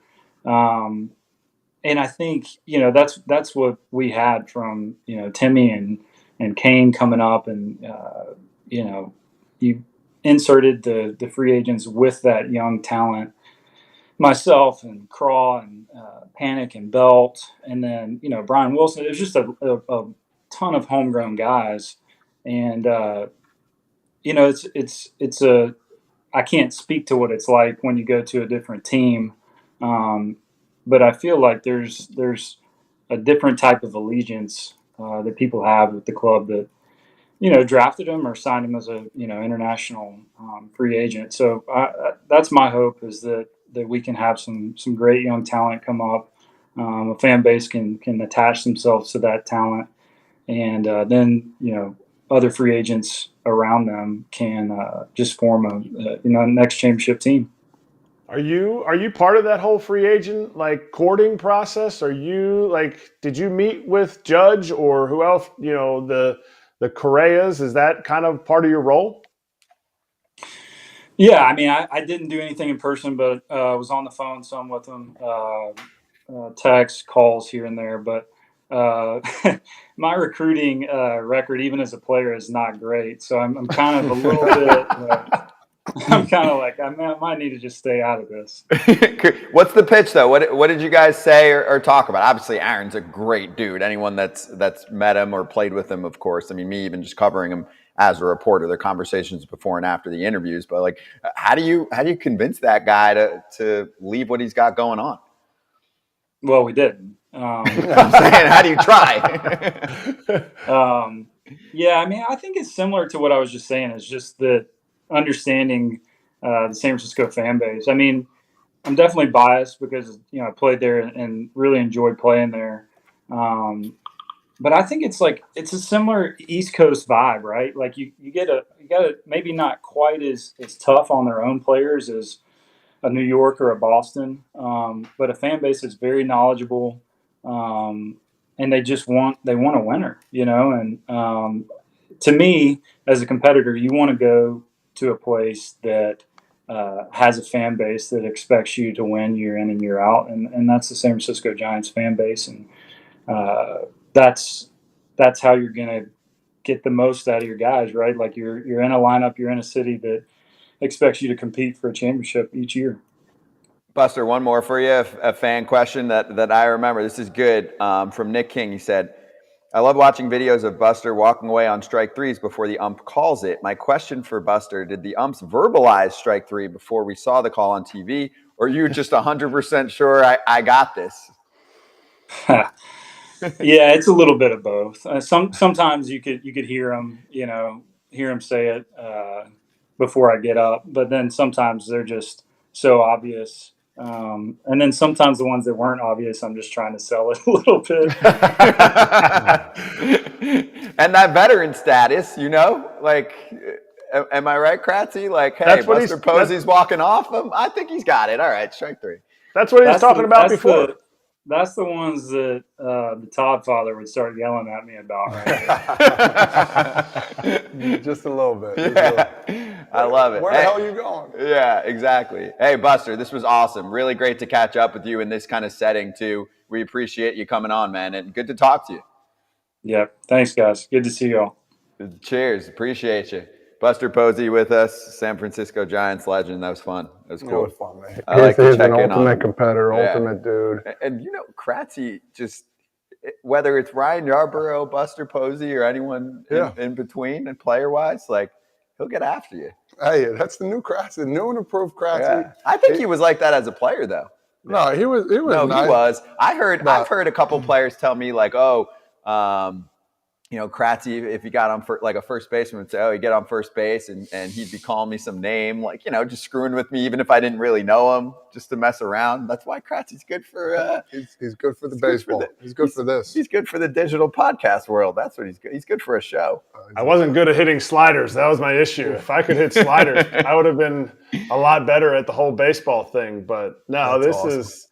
It's just about relationships, right? Like, yeah, we're all we're all in a fraternity. Like, even though Scotty, you didn't play, like, the people that you have interactions with are the people that you treat really well and treat you really well. Like, and that dude right there, Buster, he may never text me again because of my Hunter Strickland question, but like, he is an absolute guy. And like, when you have somebody like that, yes, he is a Hall of Fame baseball player, but I'm telling you, when you see him around his kids, they adopted, his 2.5-year-olds are adopted, and him and his wife just do so much for the community. Like, there's so many layers I wish we could unwrap with him, but he's going to do whatever he does, it's going to be gold. You got to ask the Strickland question, and I'll take the hit for that. We got the group chat flowing, and I'm like, I got to know, because that was one of the most epic situations in terms of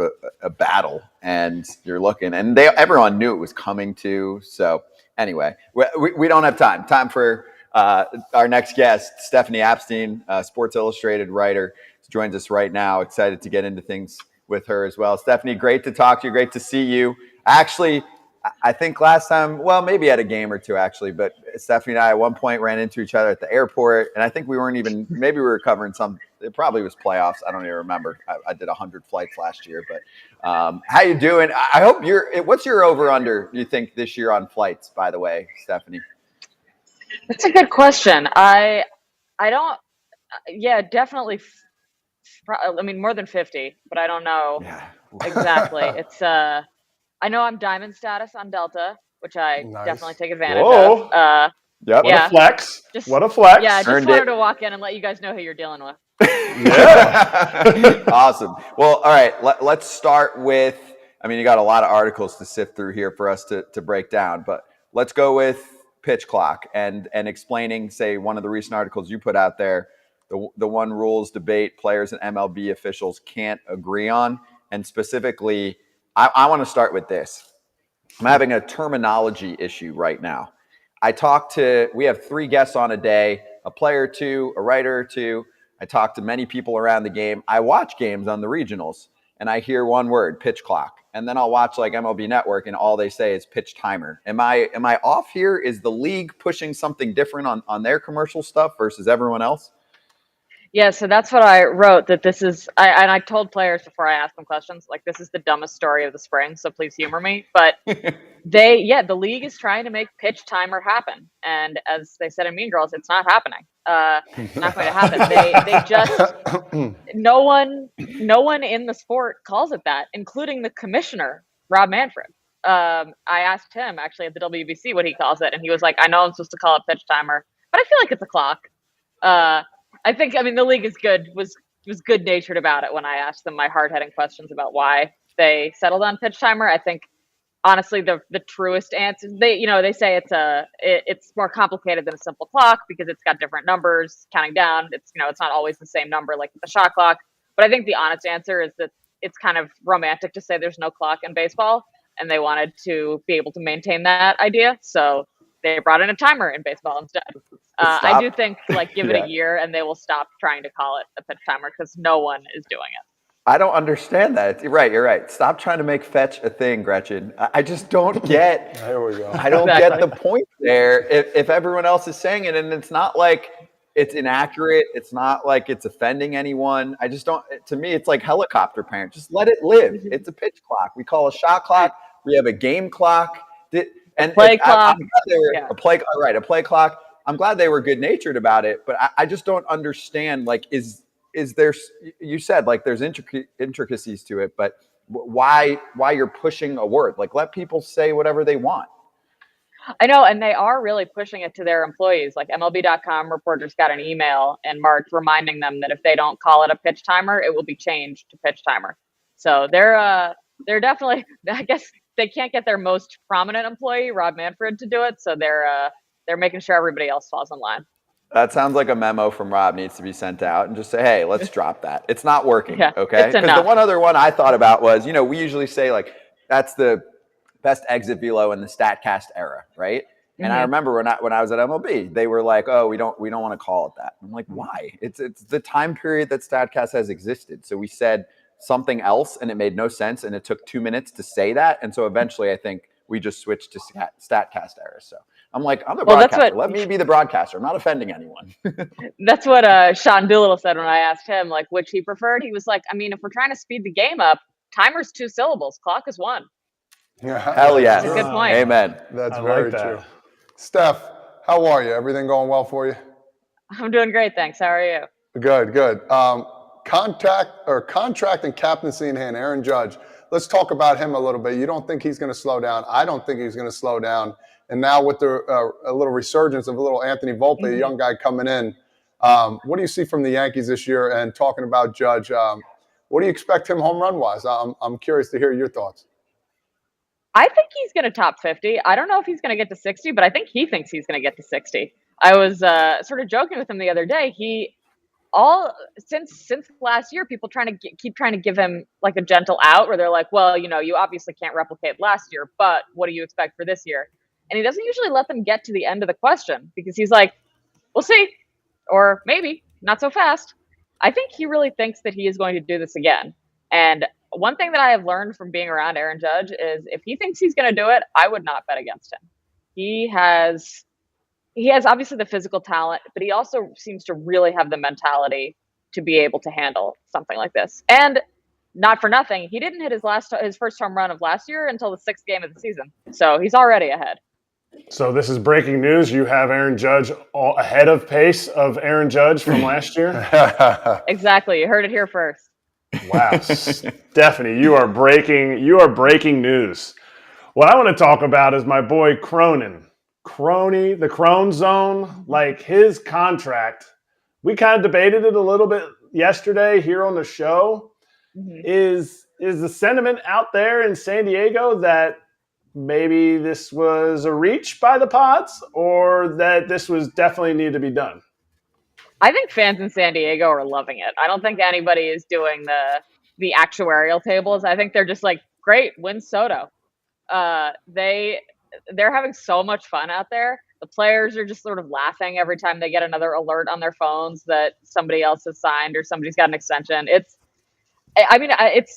what you want, right? It's what fans say they want owners to do is go all in. And obviously Peter Seidler thinks that this is a really good team and he'd like to continue running it out there for a few more years. And so he's gonna, and we'll see whether it works, but it's certainly fun to watch.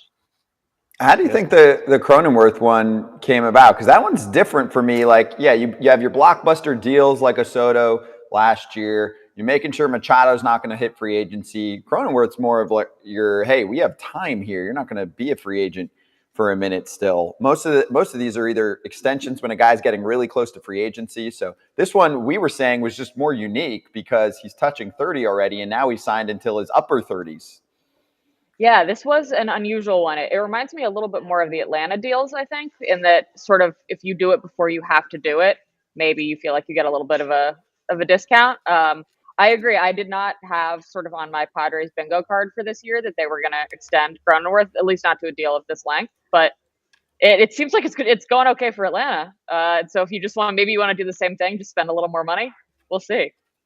Hey, talking about spending a little more money, I'm going back to the Yankees again. Yankees Wi-Fi. I mean, I remember when I did play there in 17, it was a problem. People are always asking, what are we going to do about it? And now, the boys spend, what, 40 grand just to get some Wi-Fi here? Talk to me about that. Yeah, that one I explained to people as I was reporting. It was the second dumbest story of the spring. After the pitch clock, pitch timer, a player last year mentioned in an interview during the playoffs, they were sort of a muted celebration after they beat the Guardians, and then because they were onto the Astros. And I said something. It seems like you guys are really already onto the next round. And the player said, "Yeah, I think I'm going to buy the Wi-Fi tonight and start studying." And I was like, "I'm sorry, you're going to what now? You play for the New York Yankees. Like, I have to buy the Wi-Fi. You don't have to buy the Wi-Fi." And he was like, "No, we do. We have to buy the Wi-Fi." And so obviously I was delighted to hear this. And so I spent the whole spring asking everyone I encountered whether they had to pay for the Wi-Fi. And some of them thought it was such a stupid question that I might be confused. Like, of course you don't pay for the Wi-Fi, but anyone who has played with the Yankees knew that that was a very legitimate question, because the Yankees and the Reds are, as Todd would know, are the only teams that I could find that make players pay for it. And it's obviously not a real problem in the world, but I think because it's really just the principle of it. I mean, a lot of guys brought up the Zach Greinke guacamole story in Yahoo a few years ago, that his favorite burrito place, which I'm guessing is Chipotle, had increased the price by 30 cents. And so he refused to buy it. And I think a lot of them feel the same way, that of course they can afford it, but come on, it's just insulting. And so a lot of them don't pay for it. And they either read or they nap or they play cards on the plane, because they're not going to spend the money to scroll Instagram. Did they go into, like, do they have to, like, swipe their card? Like, do they pull the phone out of the headrest and swipe their card? Because I played with the Yankees till 2020, and we didn't have to pay for the Wi-Fi then, so it was a post-COVID thing. I when it came out, I had to ask some of my buddies that are on the team. Yeah, so apparently it's about which plane they're on. If they're on like a certain plane, they didn't have to pay, and so I'm guessing that was the plane that they would fly before they flew more in the past. Now they often just fly sort of a regular Delta jet, and so they pay for Wi-Fi the same way that I pay for Wi-Fi, which is they log on and, like, go Wi-Fi asks you to put in your credit card information, and they do. Some of them have like a monthly account, but for a lot of them they don't. Kyle Higashioka did the math, and he realized it's cheaper for him to pay per flight, so he didn't do that. There was very good news for the Yankees this year, though, which is that Delta is now offering free Wi-Fi on most of its flights to Sky Miles members. So they were all pretty happy to hear that. But yeah, it's just you type in your credit card number. I mean, it's just like baseball players. They're just like us. That is wild. That's the petty stuff, but that's also like, what? I mean, first, it's called B2B sales. You go straight to the club and you say, hey, we're going to do a team deal. And they just have a code, or it goes automatically. There was somebody in marketing or someone that missed the boat there to pull that off. So I'm glad we covered it full length, though, Stephanie, because we do appreciate the petty stuff, and the fans like that stuff. They want to know. Oh, absolutely. All right, so let me get back to some game action here. So two things that we're going to cover soon in our we call it That's What He Said, some quotes from players.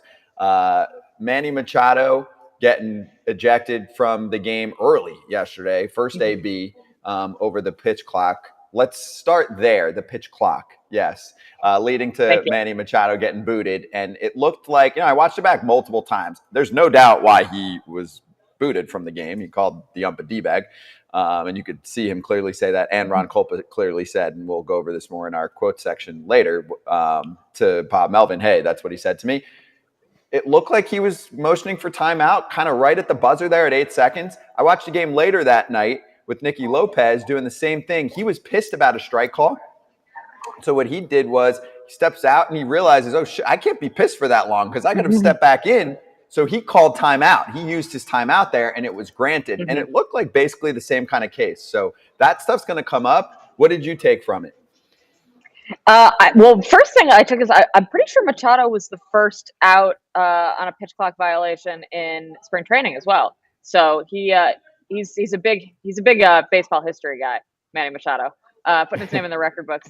Yeah, I mean, I get it. I think that I don't really think anybody did anything wrong here. Like I can understand why Machado, other than once you start insulting the umpire, but I can see why the umpire called it. I can see why Machado was annoyed at it. And that's kind of how this works. Like that would have been the case if it had been a borderline strike and he was mad about it.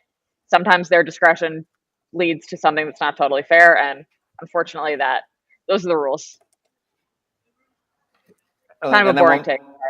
No, that's fine though. Those are the rules. That's true. It's like you got to know what to do, and maybe also if you're trying to call your timeout, do it a second or two earlier. You just got to be aware of it. You got to get used to it. Avisail Garcia has gotten banged for the pitch clock at least 2 or 3 times already too. I've watched a couple Marlins games where they're like, now they're trying to on the broadcast like do some psychology game. They're like, how do we get this guy to remember that there's a pitch clock? I'm like, I think he'll pick up on it if he's got a strike called him at 1 at bat per game. So I think he'll be okay. One other for you, and we're going to get into this too, is the situation in St. Louis. So Tyler O'Neill was called out, and I'll explain it more after, but we wanted to get your take before you jump. Ollie Marmol called him out basically for not hustling. And he was out at home in a game last night. Acuna threw him out at home. Tyler said, like, I'm hustling. I'm trying to play 160 plus, whatever. St. Louis is going nuts about it right now, and he got benched for today's game. This happened in a similar way, I think, last year with Harrison Bader getting called out by Ollie Marmol. So just wanted to get your take on not only that particular situation, but when that comes up in general, because you're in the clubhouse often for those situations, and sometimes players would be like, I get it, but just come to me privately. So what's your take on how that usually goes down? I think, first of all, it's weird. It does seem like this happens in St. Louis a lot, right? It always seems like there's some sort of minor simmering feud between a member of the coaching staff and a player at some point over there. But I do look, it's great for us when they tell us about their complaints. I do think it's a strange decision on, day 6 of the season for the manager to take aim at his player in the press. I think that usually suggests that there's a little bit more to it than that. I hope that they all keep doing it. I hope that they come to us with all of their concerns before they approach one another. We would love to help them litigate all of their issues. But I do think from a sort of team unity standpoint, I don't know that April 4th is the day to start a public fight with one of the players that you either need to play well or you need to look good so that you can trade him if you actually don't like him. Yeah, it seems early, Frage, to go after. And I mean, it was right. Like O'Neill's got a case to be made about trying not to pull a hamstring, which is the thing that he keeps doing. That he keeps hurting himself that way. It was an odd. I was surprised to see that news story. I agree. I could sense the frustration. So, Stephanie, awesome to have you on. We appreciate it. Let's keep preaching to the world because we can say whatever we want. Pitch clock. Some of your writer friends, I hope that they're. See, if I was a writer, I just would have been. I would write pitch clock and be like, "Fine, editor, do it." Because one day I'll say, "No, that's what I posted. I posted the right term," and my boss actually said it's fine. So. I love that shit. There you go. Thanks, Stephanie. Great to have you on. That's good advice by you. Thanks for having me. Thank you. Stephanie Epstein from Sports Illustrated does a great job there. Apstein, I should say. Yeah, she does. I remember her giving me interviews when I played in New York, man. She's great. Jumps right in there. She's tiny. She slithers right in there and give you the best questions. She's not trying to get you. No, she's super chill. Like great, which that that resonates too. When you're in a clubhouse and you can have a comfortable conversation with someone. I don't want to shit on a writer here, but like some writers are just kind of awkward, or they come in, this, and every here I've got, because we have 30 seconds, then we're going to bring in AJ and do locks, and then we'll go more through the Machado and O'Neill stuff. Tell me if I'm wrong here. There's some writers that come in, they're from local news. They cover you for 5 seconds, and they're not really watching much baseball. And this is the question, ready? Because I'll deal with this every playoffs. How much pressure do you feel now that you're down 1-0 in a best of 7 series? It's the same fucking question. Yeah. So that's the ones where you're like, nothing about baseball. Other side is you've got a writer that's there frequently, maybe a national columnist that's just looking for juice, right? Just trying to get some shit out of you and be like, that's in Queens. Let me get a soundbite here. That's in the Queens, man. In the Mets, there's a handful out there. When they come over, you're just like, here we go. Yeah. And not to name a few, I'd like to, but it was. I know you're talking ridiculous. I'd have to jump in, help some young guys out, or Really? I told Noah, I said, just go home, man. I basically told him, I'll tell the guys what's on him, and they got all mad. I'm like, dude, come on. Give the guy, well, we got to get our story in. Well, guess what? We just played a game. We don't have to talk to you. Yeah. It's not in our contract to talk to you. And that was only there. It was nutty. Because it's not like you guys, I mean, some guys don't say anything, but you'll say stuff if warranted, you know? But no doubt. Every day doesn't have to be headline We'll give news. you the story. Yeah. We'll give you the story, we'll answer it. But sometimes the questions become like unbearable. You're just like, oh, why? What he asked that question, then he said it another way in the same question, then the next person trying to get it. I said one time, you guys asked the same question differently 3 times. It's the same answer, no, or whatever I said. So, they try and be smooth with it. Yeah. I'll give them credit, but you're not gonna get it by me. I'm not playing that shit. The other side of it is sometimes they'll be like, well, if something big happened, this is what we talked about the other day, and Anthony Rendon, it's a good place to put this, because we were like, hey, what's he going to get suspended for? It was 5. It got reduced to 4. He didn't want to comment and probably was waiting to handle it after. Apparently, he apologized. He talked to the fan. They both apologized. He said, hey, it's my bad too. I heckle people at other sports games I like. So I love how that all eventually played out, the aftermath.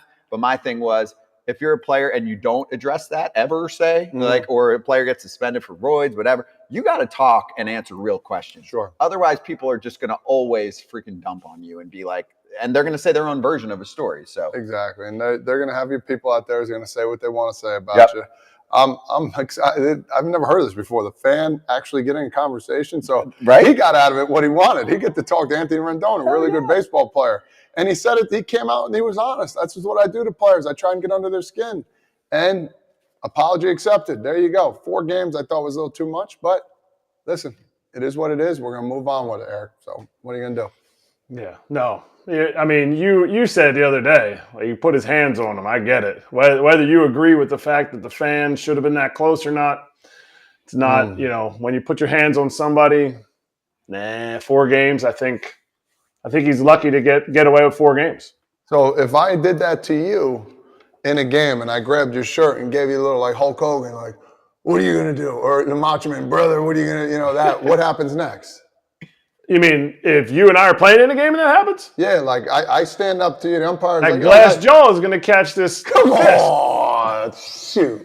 It'll be so quick. You would have my shirt. Like you can't come like this, like with elbows bent. Like if you're going to get my shirt, you got to get out far so that my reach. But if you're this close, you're a big dog.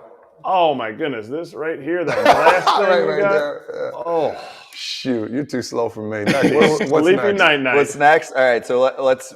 AJ's going to be with us in a few more minutes, so we'll wait on our locks. And our locks, none of our games start till another hour from now, so we'll get to those. That's what he said. Let's run it back. Let's go. This is becoming one of my favorites. So some of these topics already with Stephanie. So I want to start with the story in St. Louis, and we have manager Ollie Marmol of the Cardinals and Tyler O'Neill, outfielder, who you don't want to mess with. Okay, he is top 3 most jacked dudes in the sport. He is a freaking tank. He's one of those guys. If you leave him and he's doing push-ups, and you come back an hour later, he's legit still going. Doing push-ups. Yeah, he won't stop. And good dude, good, nice Canadian guy. Anyway, so he's at second. He ends up getting thrown out at home on a ball hit to Acuna.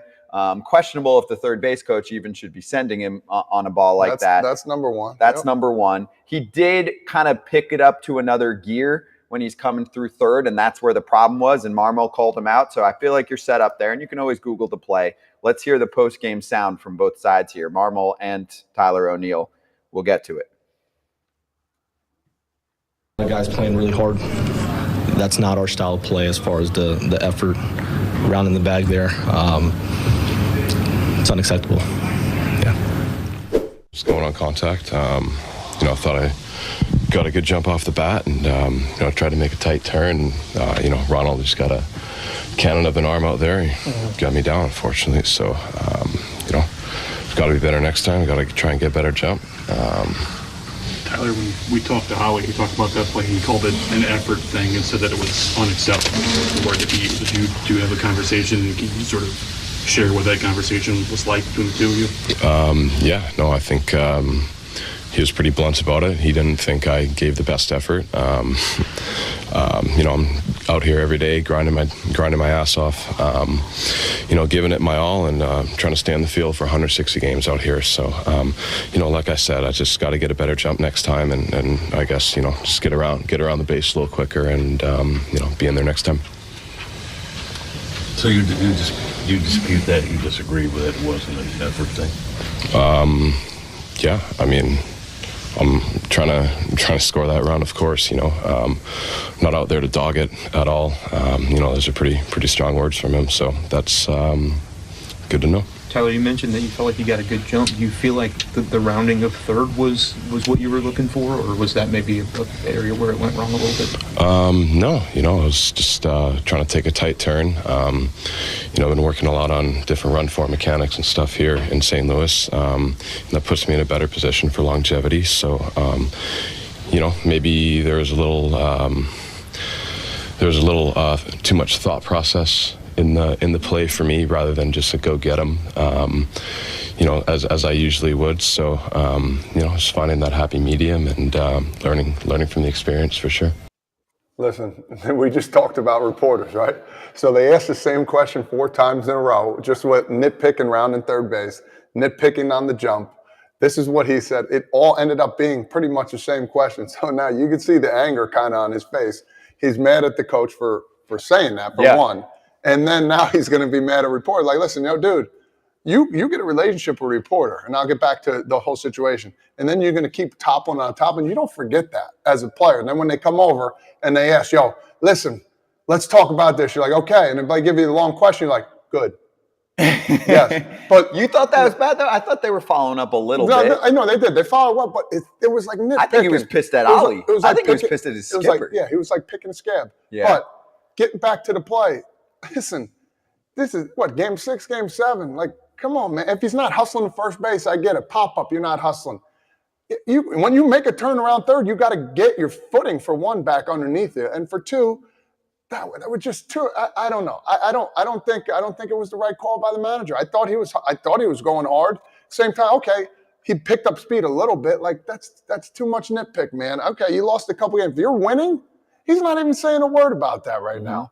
Let the guy play, Erik. I mean, come on. That's one of your hard-nosed players that goes hard all the time. Exactly. He wants to play 162. How many times has all those players not rounding third base going hard, man? Let the kid live a little bit. I mean, I think it's no feel by Ollie right there. Just unless there is, and Stephanie kind of hit on a little bit, is there something underlying that we didn't know about? Because just one time, hey, you know, put your arm around him when he comes back in the dugout, like, hey, did you give me 100 right there? Because I don't think, based on his, one, incredible jawline, and two, his huge biceps, this dude puts a lot of effort into the things that he does. You know, so are they feeling like he's distracted? The dude talked about like a good running, what did he call it? A good run mechanics, right? Run mechanic to stay on the field. Like, so is Ollie annoyed by the fact that he's like working on something that may or may not have gotten him to his top speed? Like, we have all this analytic stuff. What was his top speed on that play compared to any other top speed? And then, like, if you're like, hey, dude, you were 2 miles an hour slower, what's the deal with that? Listen, and you don't suspend him the next. He's not playing the next game. He got benched. Yeah, he got, next one. Yeah, there's a rotation going in there with the outfield. But my thing would be, I would purposely put him back in there to squash it. No, Erik, you hit the nail on the head, man. Going by the side after the game or after that. Hey, I'm gonna need a little better effort than you on that one. I felt you weren't giving it. All right, slap him on the tush. Move on. I mean, listen. I know. My mom's trying to get that. Here's fresh stuff from us. Derek Gould, St. Louis Post-Dispatch. Awesome job always covering this team. He said Ollie Marmol a moment ago about last night's comment, so this is fresh from today, and about Tyler O'Neill not being in the lineup today. Quote from Ollie, there's going to be a style of play we are going to be known for, and we are going to keep guys to it. You stay on the field by playing hard. Right. You stay on the field by doing well as well. You know, I get what he's saying.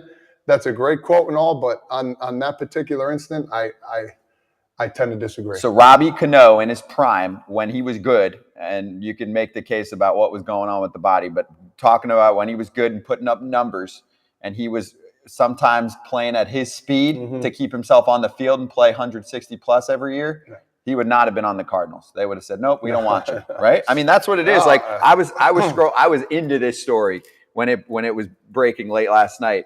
On the comments from the Cardinals people, like here's one. This guy, Connor Wehrman, just a Twitter comment. He said, I understand his dilemma, as in O'Neill's. He was criticized last year and basically every year except for 2021 for being unable to stay healthy. Then when he finally exercises caution, he gets even more trashed. He's like, a heart-to-heart with Ollie where they work to find a middle ground is in play. Perfect. Perfectly said. And as a third base coach too as well, know your player. Or as a player, hey, I used to do this all the time with managers. Whoever I had, like they always say, Dusty Baker, hey, let me, we know you're hurting a little bit. Where you at? I'm like, man, I'm at 70%. Well, just give me that 70%. Yeah. And that's the communication. So let's talk more communication. There needs to be communication. That's the bottom line. Your manager and your player needs to have more communication. And that's the simple fix right there. Nothing else. Okay, whether he dogged it, Erik, or not, where's the communication? Here's my follow-up question. If I was in there with Tyler, I would want to know when he said, he might have been overthinking it too much. There's two parts to that. Are you overthinking it in terms of he's trying to talk about the run form mechanics? Whatever. I respect. He's trying to stay on the field, and he cares about that because he's dealt with some injuries. I just want to know, are you overthinking it on that? Or were you overthinking it on, hey, I'm heading to third. I don't think I'm being sent here. Ball's going to Acuna. He's got a freaking accurate cannon. And so I'm like trying not to bust it and then put on the brakes real quick on third and have a hammy issue, which he's dealt with. Usually you got to rely on your third base coach. That's the bottom line. You take the thinking out of it. If he sends you, you go. If not, you hold up. But still, you got to go hard. I get it. But communication, right, Erik? Yeah. If you don't have that with your player, then there's something even bigger. There's an even bigger problem going on with the Cardinals. There's a reason Dusty Baker is always in the playoffs. He's always winning. That communication is high level, and it doesn't happen necessarily after this play. Rob Thompson was talking about it last year when we were in his office talking before games. He goes, all the players are basically like piggy banks. And you put them in there, you put deposits in there, and you're putting deposits in there all the time, talking about them, talking to them, seeing how they're doing, not just like, hey, I need you to get a hit right here. And you're communicating that whole time. When a situation like this comes up, you go into that piggy bank and you take a withdrawal. But if you never put anything into that piggy bank of communication, you have nothing to take out. And to me, that's what this seems like. And I could be overstepping, but that communication, this should not, especially in St. Louis, like so many things go under the radar in St. Louis, media-wise. Like it's super easy in the Midwest to just take care of stuff. You squash it, and it doesn't even leave the dugout, let alone go into the clubhouse, let alone go into the media room. This is going to be a thing for a while now, potentially, because now you look at everyone differently, right? You look at the manager differently, and some fans were freaking out. Like I would say the majority of what I was looking at from comments, and there were hundreds from a few of the different reporters that covered the team well, like Gould and Katie Wu does a great job. A lot of the fans actually were pissed about Marble.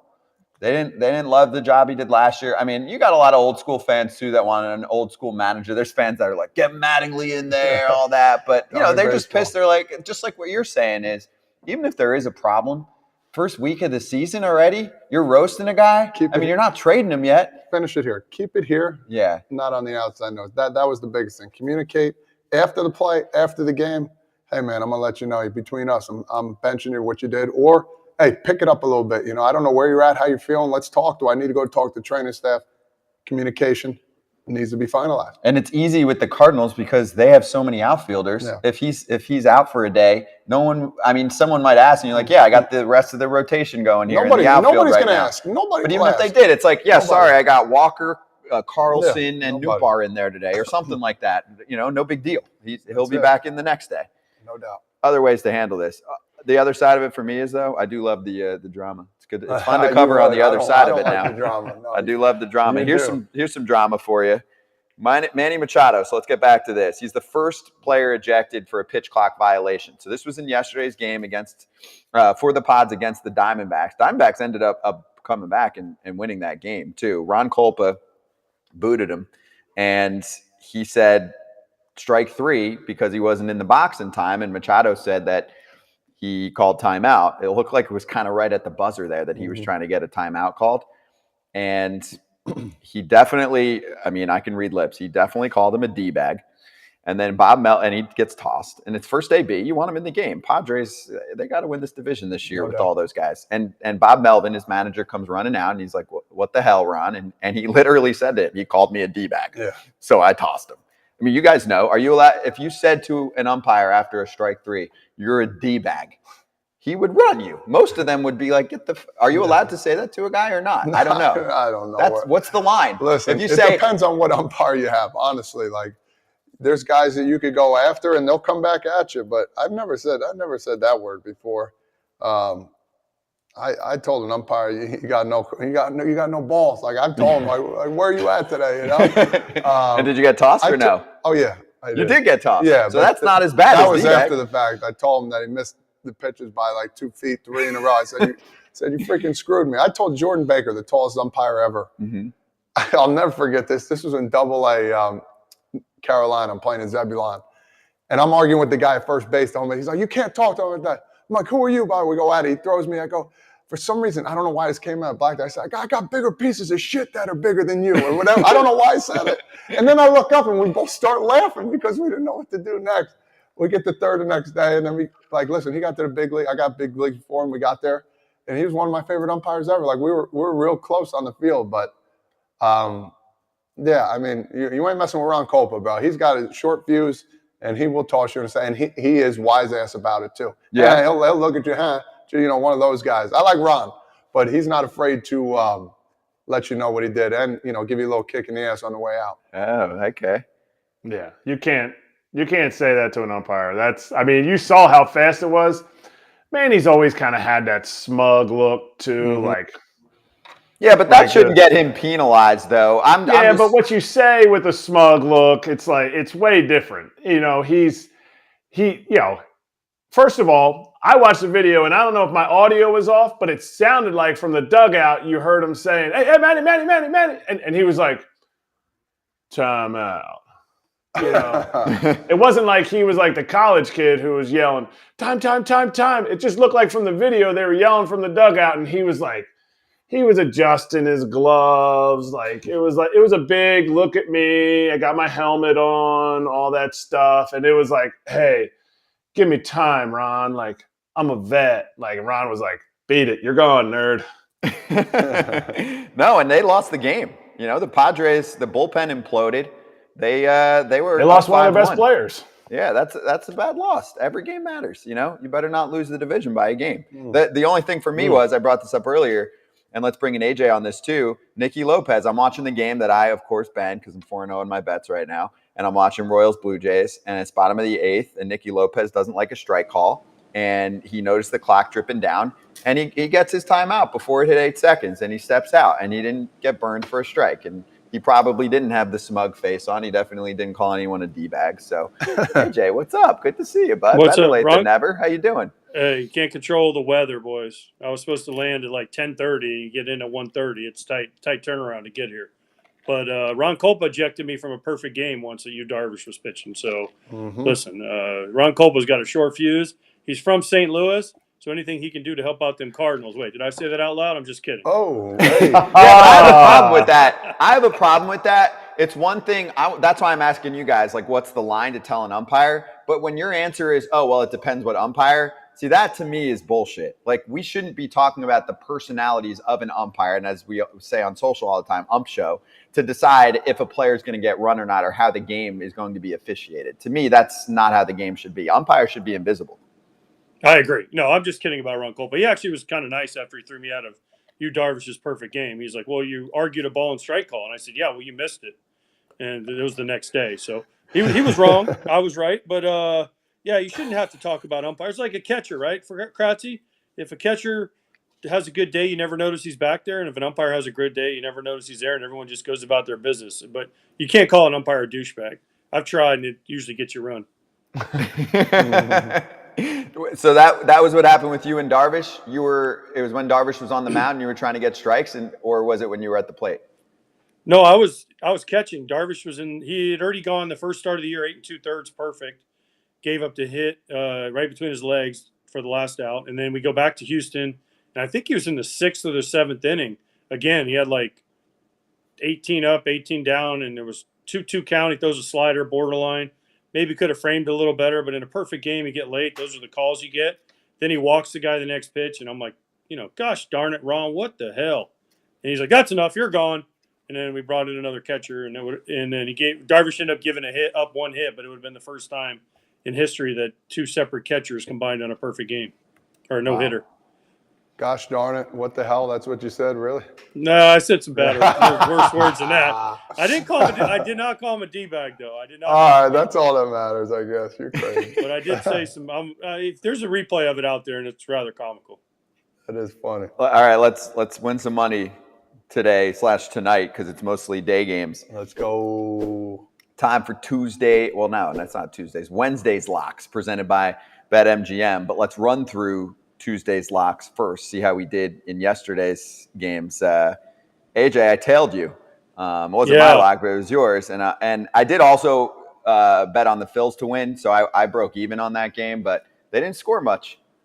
No, in Yankee Stadium, they're not scoring any today either. I guess the cold weather's got the ball not traveling in Yankee Stadium. But what was that score? 4-1 or something? And I thought, man, both pitchers, where it was going to be an easy one. But man, I was wrong. I had to start tailing you, Scott, because you win every damn day. Mm-hmm. I'm hot as hell. Kratzy, what about you? You hit your Cubbies pretty easy actually too. You could have gone Cubs run line 6.5 and you would have been good. They won by 7, I think. Yeah. I didn't see that offensive outburst, but I thought the 2 runs I needed was good enough, and that's just another W. I got bullied out of my $200 bets, but I'm back on the train again. You're not bullied out of those. Frazier's dropping 200 plus sometimes. You can do whatever you want. There's no rules on that front. I mean, we got a limit here, but you can do 200 sometimes. I'm doing the consistent, in the hundreds range. And we can show mine one more time. Toronto run line. It was tight though. It was a close game. They won by a few, but Toronto bullpen shows up. They bounce back after the loss to Brady Singer the day before, and I moved to 4-0. Money bags, please. Where are we at? It's super early in the season. Let's not show this. Oh, Todd. Why? It's close. So early. I know, but still, I hate seeing down. I don't like seeing that down arrow. I want the green arrow. I don't want the red arrow. You got to do your homework now. AJ 1-2, down 130. Frage down 50, 1-1. Kratzy's up 422.5. And Kratzy, the only way I'm making fun of you there is, and I'm going to get on you. You placed a 50. That's why you got to do a hundo yesterday. You placed a 50, so you get the 50 cents. And they were like, should we put the 50 cents on there? And I'm like, yeah, put it on so he can learn how to bet correctly. So we're not counting pennies here, Kratzy. So you need to get rid of that and place a bet that's going to be another 0.5 to get you off the point. You can't make our graphics department hustle like that. That's the hook. Sorry, I'm 422 with the hook. My bad. Yeah, exactly. And I've got a 4-0 spot right now for my first 4 locks, up 415. So let's run through our current locks. We'll do them quick here. Frage, you go first. What do you got today? I just got simple Cleveland money line. They're in Oakland. It's victory. I don't think they're going to win crushing, but I think they'll win at the end. And it's 125. So what are you putting down? 250. 250 to win 200? Yes, I am. Get back on the board there. And that's the earliest game of the ones that we're covering. That's a 3:37 start. Gaddis versus Muller. Good luck knowing much on those starters. No, I just think it's a victory for Cleveland. That's all. Okay. Coming in at the end. AJ, how are you redeeming yourself? I'm going Manoah. Alek Manoah, the opening day starter for the Jays. He only went 3 1/3, only punched out 3. He's over at, 5.5, I believe. Yep. I think he'll get 6 or 7 today, easy. He's on a redemption tour. 3 1/3 as opening day starter. That's not good enough for him. This guy's too good. He throws too many good pitches. I think that's an easy number to go over. And you're laying down 140 to win a hundo? Absolutely. Okay, perfect. I got to get back on the plus side. Let's go, plus. I agree. Kratzy, stay hot. What are you doing today? I got Toronto -1.5 at -110. So I'm putting down 110 to win 100. And I just see him. I just see him getaway day, getting out of town, getting that victory, and I don't think it's going to even be close. I should have looked up what a three-run victory would have been, but that's okay. I'm not gonna get greedy. I don't love for mine as we show the picks now. I went to Angels Mariners. I'm an Angels. I'm not an Angels advocate at times on how they've run the organization, but Ohtani bouncing back from a loss in the first one. Like if they lose again with Ohtani today, just cancel the season for the Angels. I mean, come on. He looked absolutely dominant in that first one. I think he'll do it again, and I think he'll even get a knock or two in there as well. He's going up against Chris Flexen because Robbie Ray's hurt. So I think this is a game I'm actually banking on the Angels. And yeah, I mean, they're -155. I'm laying down 155 to win 100. I don't love when it's that steep, but we barely had anything to choose from. There's almost all day games today. So we'll see how we do. I'll take Tampa Bay today. The live show with the Rays up 7-2. No, that was a good bet. I think we banged on I tried Rays to get that in. You guys before wouldn't let me. We talked about it. Rays are undefeated. You guys said no. Because the game's too early.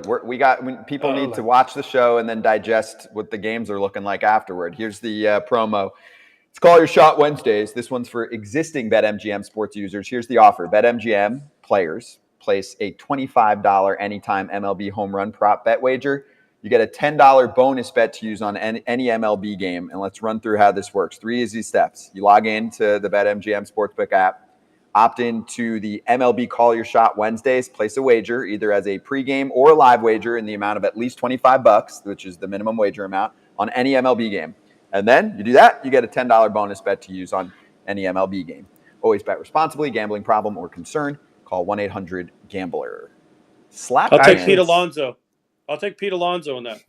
I actually already hit a home run.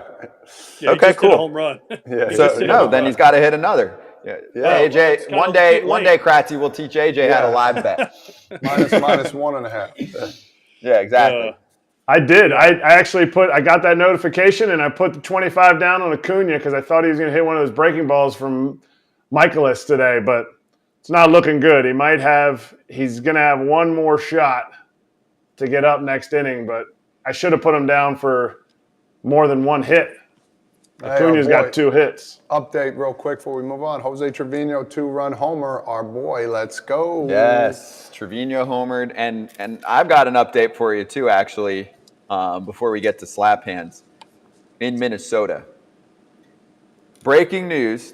This happened maybe an hour ago. The Minnesota Twins have officially stolen their first base of the season. They've got one stolen bag from Michael A. Taylor. They were very late to the party that everyone's running wild this year. I could not believe that.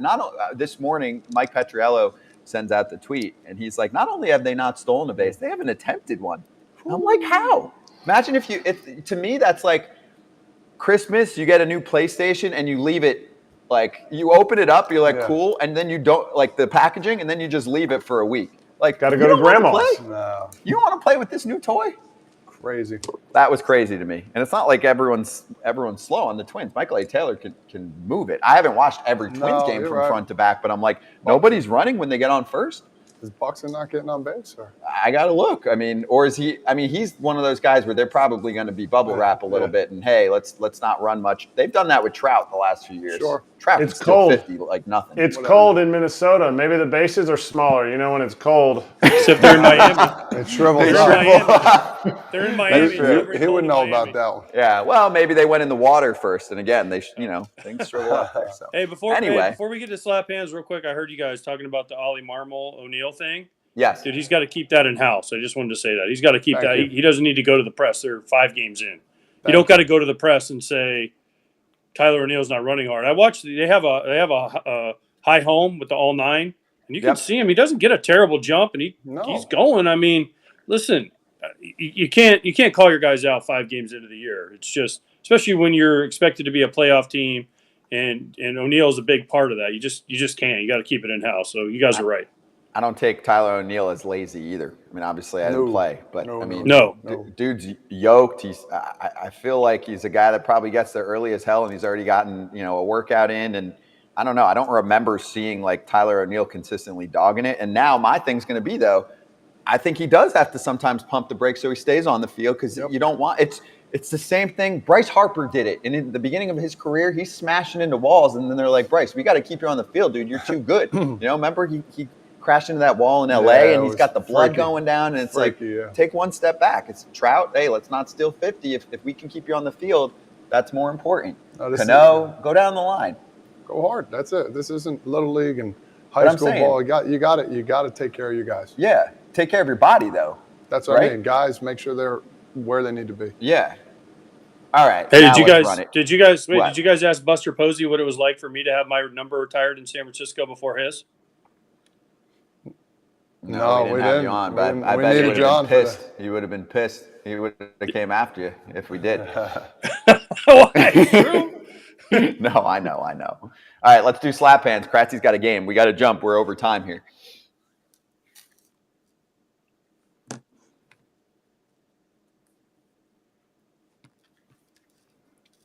All right, let's do it. I'm going to give you military base of the day, Joint Base Anacostia Bowling, 905-acre military installation in Southwest Washington, D.C. We salute you, appreciate you, and AJ disappeared just now. There you go. We have. Are we ready for Frage? The situation here, because Frage is going to take over slap hands. I'll give it one more sec. Kratz hats, you go.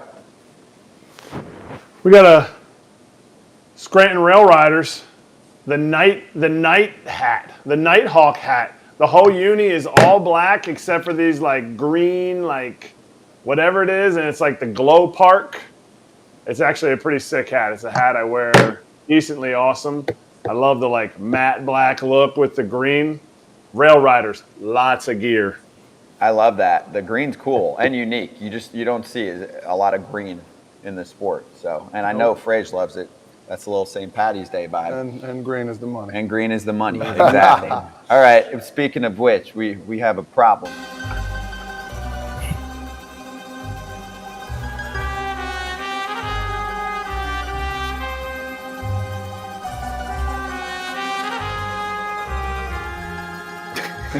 We got to run that every time they're on, man. We got problems every day. Listen, what's the problem? Get this on me real quick here. Give me that single shot here. This is unbelievable. Out of the 13 AAA games yesterday, 13 AAA games, 11 out of them had more people come to the game than the Oakland A's had for their attendance. I mean, that just can't happen. Come on now. We got to figure something out. MLB, let's go, dude. Oakland, I mean, they got some boys over there. I love them to death, but we got to figure something out. Are we moving them? I mean, what's going on? We need a new stadium. There's got to be something going on. It's just, I'm done with it. That just can't happen. This is the big leagues. Let's figure it out, MLB. Come on. It was a great game, too. Big problem. They had a walk-off. Exactly. Walk-off. Barely anyone saw it in person. Tony Kemp. That's the thing. Are they trying? I think what the word there for the last couple of years is they're trying. They know that they're bouncing, so they're like trying to really dig in and be like, see, no one's coming, no one cares. We're going to Vegas, so I can get richer. Put a little something in there. Make it fan friendly for however long they need it to be. Like, come on, this is the big leagues. Let's go, dude. Yeah, it's not okay. It's a shame. They were actually, I think, more in attendance at the T-ball and the Little League for you yesterday. No, we had about 300 people at Mike's son's first opening day T-ball. So we had the Rattlers of Pliable playing the Autoland, my team, Flying Tigers of Autoland. My son got after it. He had a nice little rip up the middle. We're going to try and run the video here. You'll see me behind him here. There he is. There's Grant. Get it, kid. Boom. Let's go, baby. Went all the way to the wall out there and left. There I am yelling at him, make a turn. There you go. Big dog. He didn't look at it. Look, rip-a-roo. Oh, he's got quick hands already, for real. He does. We're going to have to work on that body tilt. And what do you guys think? Good wheels. AJ, what do you got on Grant there, bud? I mean, He's yeah, 4. good. He's 4 now. He's 4. I know. At least you didn't one-hand it like you used to do. At least you taught him to use 2 hands. Well, hey, we'll keep working with him. That's all. That's all you can do. Run that music. Run us off. Kratzy, I know you got a jump. You got a game. This was awesome. Thanks to Stephanie Epstein from Sports Illustrated for clearing some of the petty stuff up in the game. Thank you to Ryan Yarbrough for joining us. Great chat with him and the legend, Buster Posey. Thursday, FT Live running. And we got Fraser Friday here. I'm living here all week. So looking forward to the next couple days with you. Good luck on your bets, gentlemen. AJ, just in time. Thanks for coming out of the bullpen, man. You did it. Made it somehow. You made it. Amazing. We'll see you on FT Live.